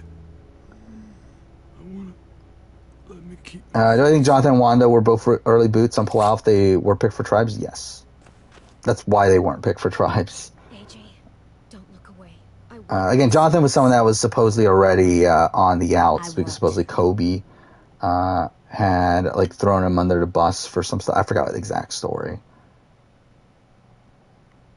Can I get claimed for having the audio of episode 1 mushrooms? Probably. Do I care? Not really. I mean, like, with Twitch, it's fine. Like, all that will happen, especially for, like, something that minor. All that happens is that at worst they'll mute the audio during that one section, but I doubt anything will happen. I'll probably get claimed on YouTube though, but it's like, who cares? I'm not making money from it anyway. Yeah. I will say I have a decent amount of claims on YouTube from the live channel, which is really dumb because, like, some of them are, like, mostly unwarranted. Come on. Like, most of them are, like, from, like, a piece of music playing within the game, which should be fair use. Yeah, like, this last one has a claim on it. Oh, wait, that one's actually more, like, that's actually a genuine song, though. Yeah, it's like the song that plays... Actually, I think it's the song that's going to play right now. So I'm probably going to get a claim on this, too, aren't I? But whatever. Yeah, I got a claim for... What is that? That's the finale of... Or the end of Walking Dead Season 1. And I remember, like, some of my earlier streams, I did end up, like, trying to get rid of the music. At this point, I don't really care anymore, though. Again, this was the main channel, like, which, to be fair, on the main channel, I wouldn't use the music to begin with. But if I did get claimed, then, like, I would obviously do things about it. But, like, with the fucking live channel, it's like, I don't care. I could have sworn I had more claims than this. Like, all these claims are actually, like, more so legitimate claims, but I could have sworn I had some dumb claims.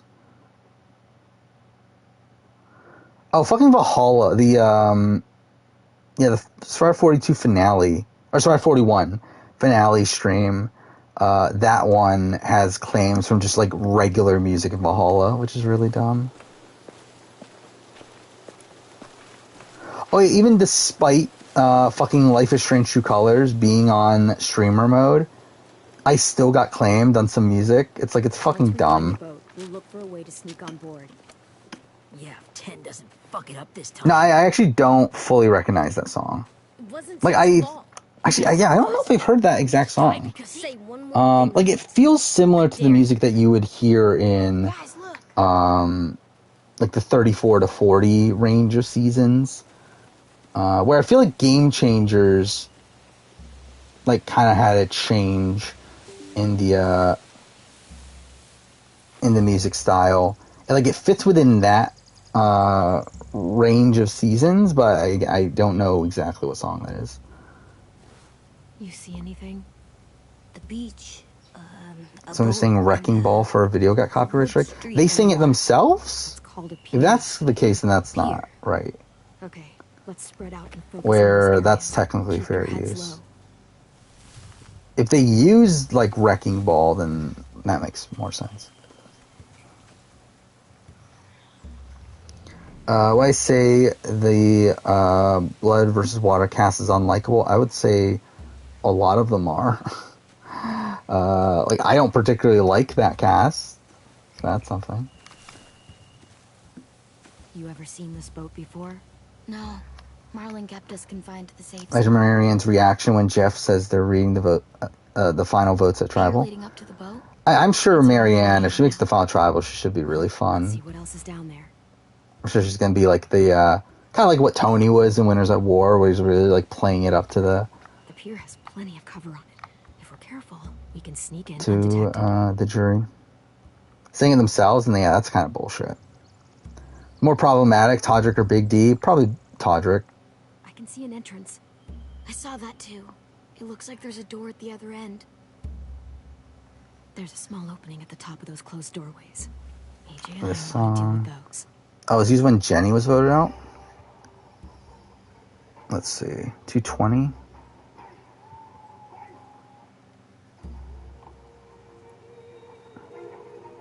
First vote. Jenny. Oh, this song? Okay, I've heard this one in one more. Lydia. You're tied. Now here's But yeah, like, I don't know the exact... I'm too fair, like, I don't know... Like, does Modern Survivor even name their music? Like, obviously Ancient Voices is a thing, but, outside of that, like, do they even name their music anymore? Because, like, again, none of this music is, like, publicly available. Like, there's, like, YouTube channels that, like, post the music, because, like, they are able to extract it themselves. It's, like, it's, I love how you look at 41 in my videos do come up at some point. But, yeah, like, I don't think it's, Sfera music's definitely not the easiest thing to find. Here, like, Sfera 41 tribal music.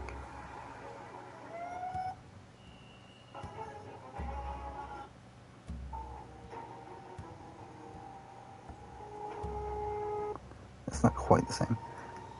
Actually, is this one? Maybe it's one of the, like, I see Survivor 42 tribal music.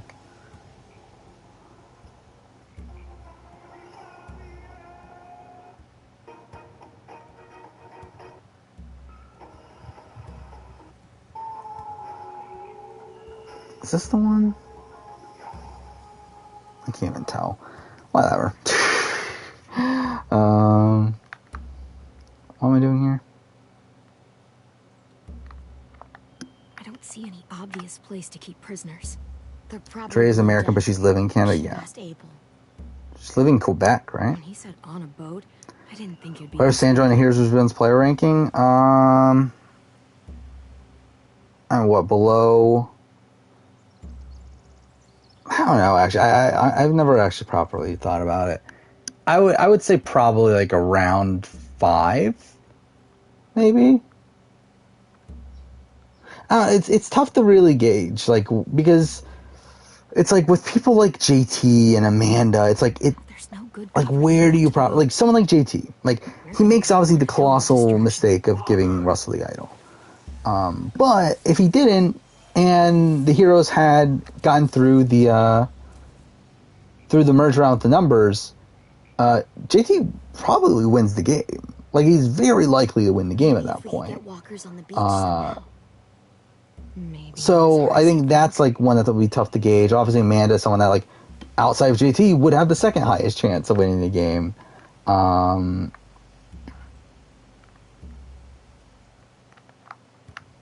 don't know. Too much like, is Russell won? If you on deck, Do I have Russell or already won? I think even that in itself is a Looks like they're question. armed, too.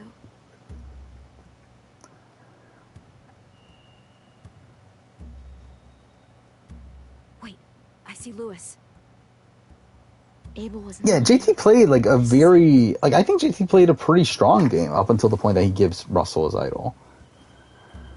And I also, like, I get why he gives Russell his idol. Like, a lot of people say, oh, like, what a stupid move, but it's like, I get it. Like, he is under the, because again, like, I think the context is kind of missed here, where this season films, one immediately after Tokenshiens had aired. Meaning it had only been a year since they literally just saw Parvati run the game with an all-girls alliance.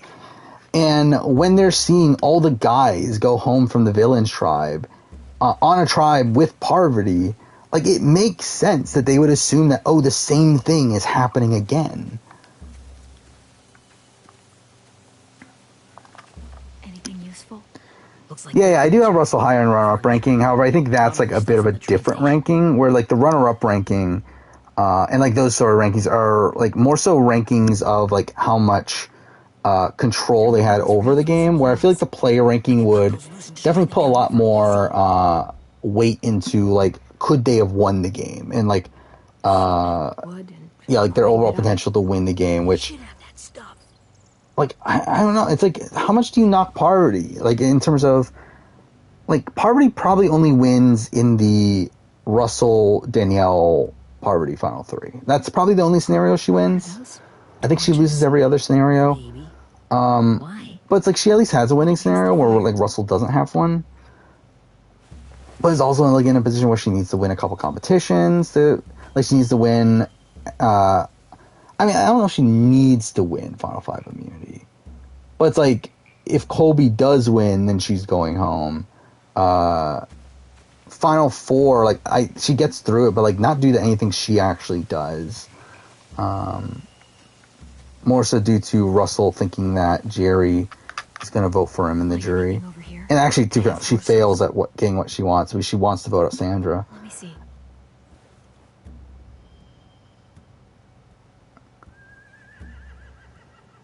Yeah, like, again, JT's move at the end of the day is bad. Like, he had a bad read, but like, I understand why he has that read. Slow down anyone trying to chase us. Yeah, Game Changers is worse though. That's definitely worse.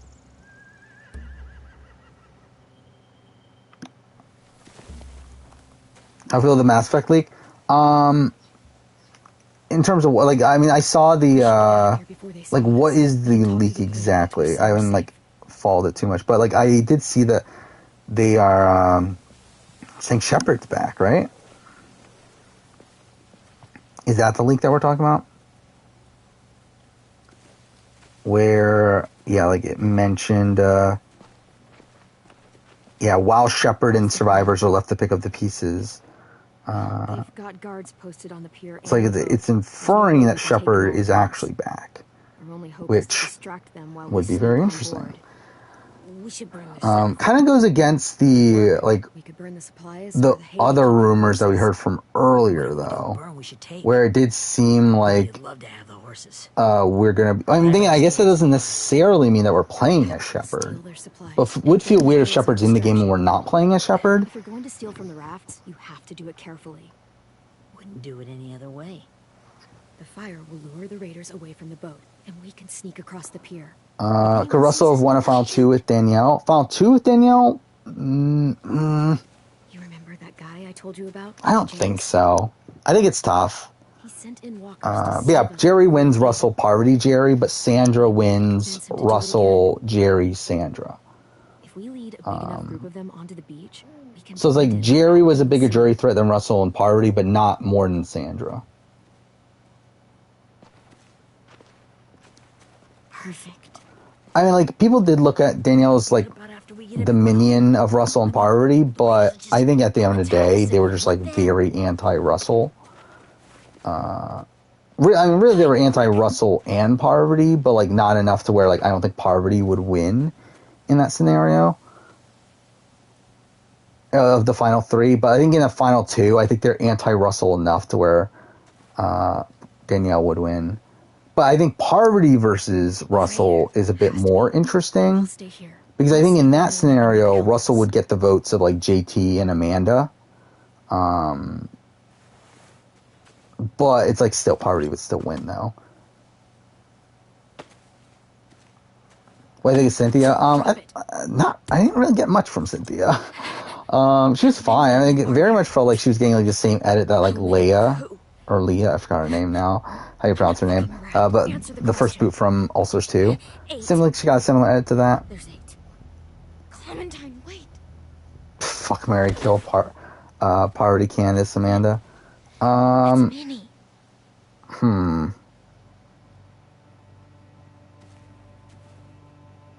And see, it's kind of tough. I mean, obviously fuck Parv, but like the other two, I think it's tough between. I'd probably marry Candace. Who survived? I don't know, like, do I want to kill Amanda, though? Brody. Ten. Ruby and Ten made it. Mitch didn't. And Brody, she died. Could be our Anderson. That'd be weird, though. Because, like, Shepard is obviously, like, a character that is like, it's not a pre-established character. Like, Shepard is, like, I mean, like, there obviously are, like, predetermined character traits, but, like, at the end of the day, like, each person has, like, a different Shepard. So I feel like it'd just be weird to just have, like, Shepard as a side character. Like, it would just be really fucking weird. I feel like you have to play as Shepard. It'd be weird to have Shepard in a game and not play as him. Or them. Do a GTA Let's Play. Yeah, I mean, eventually. Like, I'm going to do a GTA 5 retrospective next year. So we'll play GTA 5 at some point before that. I even bought the PS5 version. So, yeah, we'll play it at some point. GTA 5 at least. The other games, I don't know. Marlon would have never made them fight the way you did. I think it could be interesting to play, like, GTA 3 and that sort of stuff, but GTA 5 definitely will play at some point. Oh, Candace Parvati Russell? I think that's interesting. We don't really know just because, like, it was so far out. I would assume... I would assume Candace is not getting the heroes votes. Is she alive? So, at that point, like, again, Russell... Again, JT and Amanda were leaning Russell over Parvati. Rupert and Colby would have been Parvati over Russell. And then you have, what, like, Coach would be Parvati. Courtney would be Parvati. So it'd be 4-2-0. And then, what, there's 3 other votes. So we got Jerry would be Parvati. So, yeah, I mean, it would be a Parvati win. Yes, ma'am. Sandra would be Parvati. And then there's one other vote. Danielle would be Parvati. So it would be 7-2-1, or just 7-2-0. So actually, yeah, like Candace. Our boat leaves for the Delta. What happens in a Candace? Like, actually, I don't know. Yeah, there's no way Russell's winning. Like, Russell can't win. Like, I just feel like there's no fucking way Russell can get the votes. Well, like, again, at best, he's getting Amanda and JT. I don't think he can win any other scenario. I don't think he can get any other votes in any other scenario. I get final 3 scenario. Final 2 maybe, but like obviously there wasn't a final 2. Hey Sora Quill, what you missed? I mean, you missed a lot. Yeah, like just in terms of reality TV today, we had 4 episodes of The Circle, 1 episode of BBAU, 2 episodes, and 3 episodes of BBAU since the last time I streamed. We had 2 episodes of Challenge All Stars, and we had Survivor 41 or 42. Fuck me. And like in terms of stream, yeah, we had a Big Brother Brant Steele that fucking Bryce won, which is that was hosted by It's Me Raccoon. But yeah, I mean that was a disaster. Like, how the fuck did Bryce win a Brant Steele? And I was the first boot, too, so fuck that, too. I was the first boot from being nominated by Bryce. So fuck that. Bringing Shepard back will be controversial regardless. Yeah. 15, 100. But I feel like it's still, like, it's just like... it's just weird. It's just weird to not play, like, to have Shepard, like, as not the playable character. I don't know, it just feels weird to me. Like, are they going to make you be able to design Shepard? Or are you just going to have, like, the preset Shepard if you're not playing as Shepard? That's just such a weird thing. Is it confirmed Channel CBS is on Wednesdays? No. That's pure speculation on my end. Of the fact that I think it's going to be on after Big Brother. Does that just make sense? Willie said all that stuff about Tin before. I got so mad. He was being mean. Again, I think they want it on the same night as Big Brother. I think they want like Big Brother on at 8, Challenge CBS at 9. I just can't stop thinking about it. I want to just punch his head. Sometimes what do you think of Candace as a player? I'm angry. Just I mean, she's never had a good game. Yeah, I know. I think she's like on paper a good all-around player. Like she has a strategic mind for the game. She's like not great socially, but it's like she's competent enough, and then physically she's obviously really good. But again, never really been able to execute well. He just doesn't know stuff like Her people are upset by BBAU for lack of diversity. Yeah, I mean, it's definitely not a diverse cast. Why don't the other kids know all the stuff we know? But I mean, that's like Australian TV for you. You know, they've been through different. Or like even Blood vs. Water, I believe, was like the most diverse Australian Survivor cast. Like it's still not that diverse. Drawing and So playing the piano. Exactly. It's not surprising to me. Survive, and they can teach us to be normal. They then Dragon Age Inquisition, did they? It's really weird. But also, like, I feel like even like then, like for Shepard, who's like I think such an iconic protagonist, it feels just bizarre. So they did bad things. But Why? I don't know, maybe they will do it. To which I won't like that they did it, but whatever. Happened to them. Yeah, Australia as a country isn't that diverse, which obviously plays a factor as well. Let's look this up. Race demographics. Fuck off. I want to get it off. Got this mixed up. Let's see. There we go. Like the way the words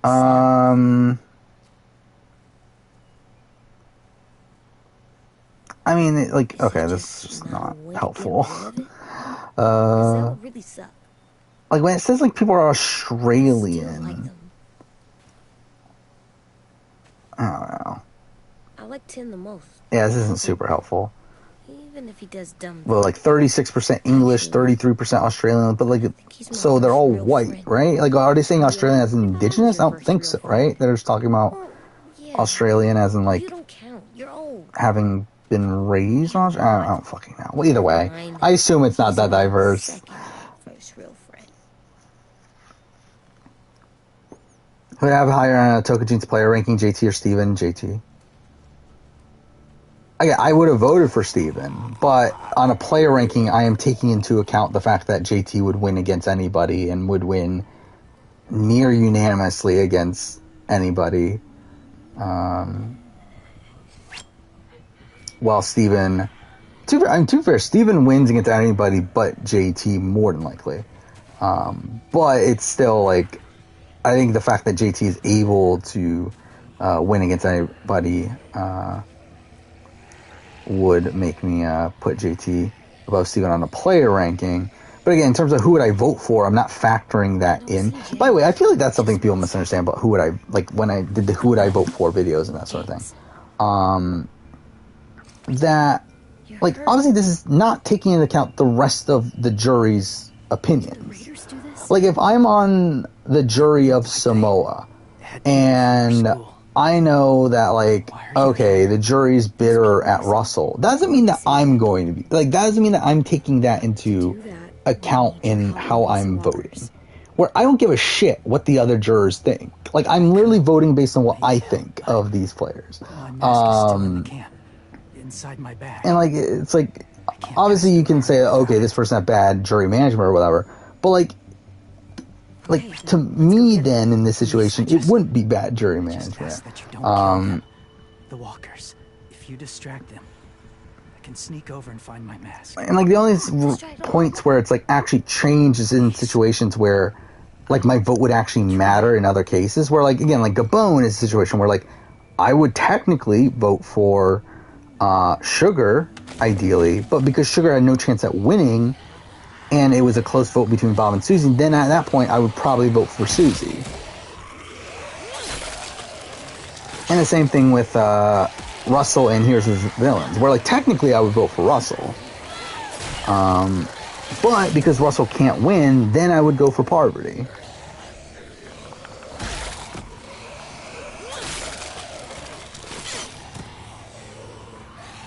I think Russell and Samoa and Coach in South Pacific are completely different things. where Russell and Samoa was never winning again in that jury scenario. Coach in South Pacific could have won by literally just saying it, like by owning up his game at Final Tribal. Like I think those are very different situations. Where like no matter what Russell said at Final Tribal, he was never winning in that Final 3 scenario. While Coach could have still won at the end there. Shit. We have to run. Hey, over here. But yeah, hot take, diversity mandate has made for better cast. Is that a hot take? I feel like that is pretty obvious. And like even like 39, like before the diversity mandate, was still like a very diverse cast, and I think made for a better cast there.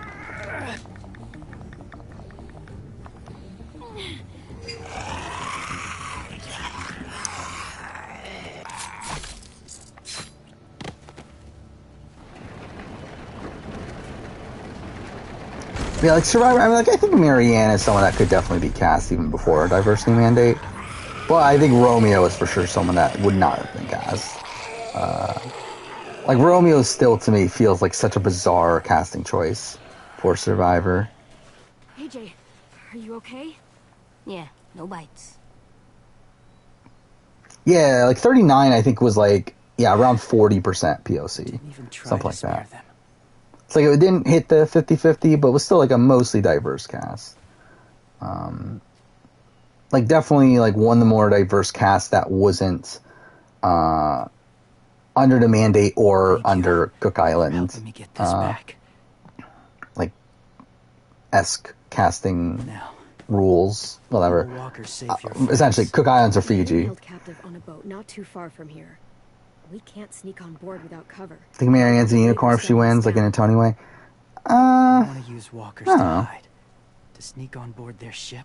Like we're talking about like from an in-game standpoint or from like a storytelling standpoint. Storytelling standpoint, I don't think so. Like, it's weird because like obviously like the Edge community has like a lot of like preset notions of like, oh, this person can't win if they're OTT, whatever.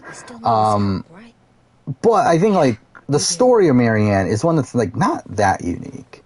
Like it's more so like it's a pretty traditional underdog story. It's just the fact that Marianne is Marianne. And yeah, like from like as in a character that ends up winning, then yeah, it is unique. Where someone like Marianne is someone that is not typically going to win, or you would not expect that person to typically win Survivor. Just a little further. But yeah, I don't even know where I was going. I felt like I had something else that I wanted to say after that, but I just like completely forgot what I was going to say. Yeah, I did notice that too. Yeah, Mike did fold his vote wrong with the Drea when he voted for Drea. It's like he got so excited to say whatever he said to Drea. I forgot what he said at this point, but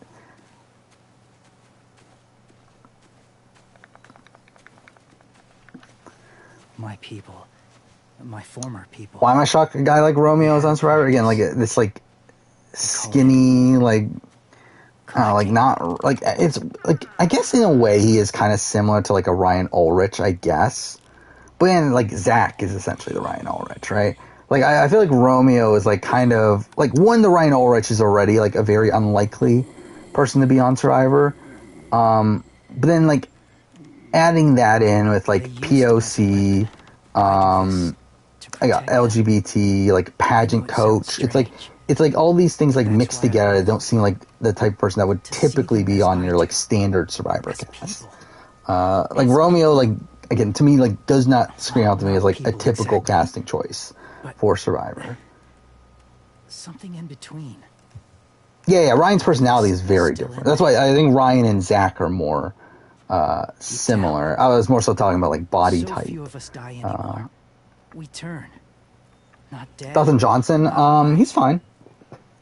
I mean, he's like kind of the like I think when they're setting up like him versus Tim as like a storyline. I think I mentioned this earlier that I'm kind of thinking he might be like the Katie of the season, or like he might be like this guy the edit's trying to prop up as like the leader of the one side until, or maybe he's like the Jess, I guess. Maybe like actually I don't know. Jess didn't really get that much content until Katie left, though. She shot him before he did, so he wouldn't have to suffer. I don't know, but either way, I think we're probably getting this like Johnson versus Tim storyline for a lot of it, and I'm expecting Tim to win that battle, but we'll see.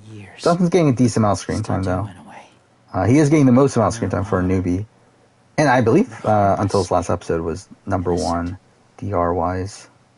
If you want my help, I need you to try and walk with them. Then tell me if you really believe. By the way, this season has been very low on the DR count. They are in comparison to the last couple They're seasons. not people or friends. Clem. She'll be safe. I promise. Actually, it's not even. I guess it's not necessarily that's low. I guess it's actually a bit more spread out.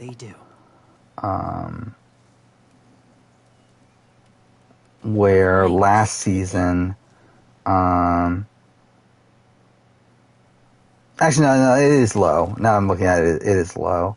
Mind you, my count, my fucking DR count for AU is not accurate because I don't give a shit. It's more so like for me personally to use like kind of a gauge of seeing who's getting screen time and not. But See if there's somewhere to hide. yeah, it's like Tim and Johnson are like way ahead in terms of screen time, and then Joel and Sam are kind of have about half of what Johnson has, and then Be gentle. you got Reggie, then Estelle and Alicia. You'll see. And you still have JC and Taras, whatever, only having 2 DRs at this point. I haven't noticed that Kendall's getting no content so far.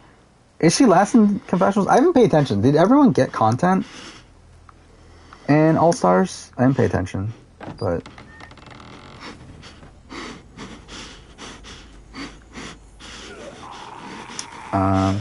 would Russell be #1 on player ranking for Samoa despite him having no chance? Yes. One, because like technically he did have a chance at one point. It's just that he takes the wrong path to the end to optimize his winning chances. But also, it's like he's the person that is most at the steering wheel for that season. To where like no one else is really close to him in the amount of control that they have. Where I feel like in other situations where it's like yes, I do think like JT had more control than Steve, or no, Steven had more control than JT. But it's like JT's winning chances were like way higher than Steven's. Even then, though, to be fair, JT takes the wrong path to the end, but still wins anyway. But still, it's like I feel like the with that, it's like it's relatively close before you factor in jury votes. But like with Russell and Samoa, it's like there's no one really close to Russell. To where like when you do factor in jury votes, it's not enough to pass Russell to me. Do I think Omar has this? No. He could. I talked about this earlier in stream. I think next episode is do or die. No pun intended. For Omar. I think Omar's going home. But if he doesn't go home, he wins the game, I think. It's either Omar goes home next episode, and Marianne gets the credit for it and ends up winning, or Omar survives next episode and gets to the end with Marianne to where he wins. I think it's one of those scenarios. I think more than likely he goes home next episode. All right, I'm fine. See? I think just looking at like how if we're just looking at like the dynamics of the tribe right now, I think Omar made a bad move here. I think him taking out Drea was the wrong move. I think he should have taken out Mike and taken his idol with him. You might be right. Now in this position where he takes out Drea and is potentially stealing Mike's idol, I do feel like that's going to piss off Mike to where we've seen this already happen multiple times in the past, where at the instance that Mike feels betrayed, he is going to go all out and trying to get Omar, or getting like the person that betrayed him out, and I think that's what's going to happen to Omar. I think essentially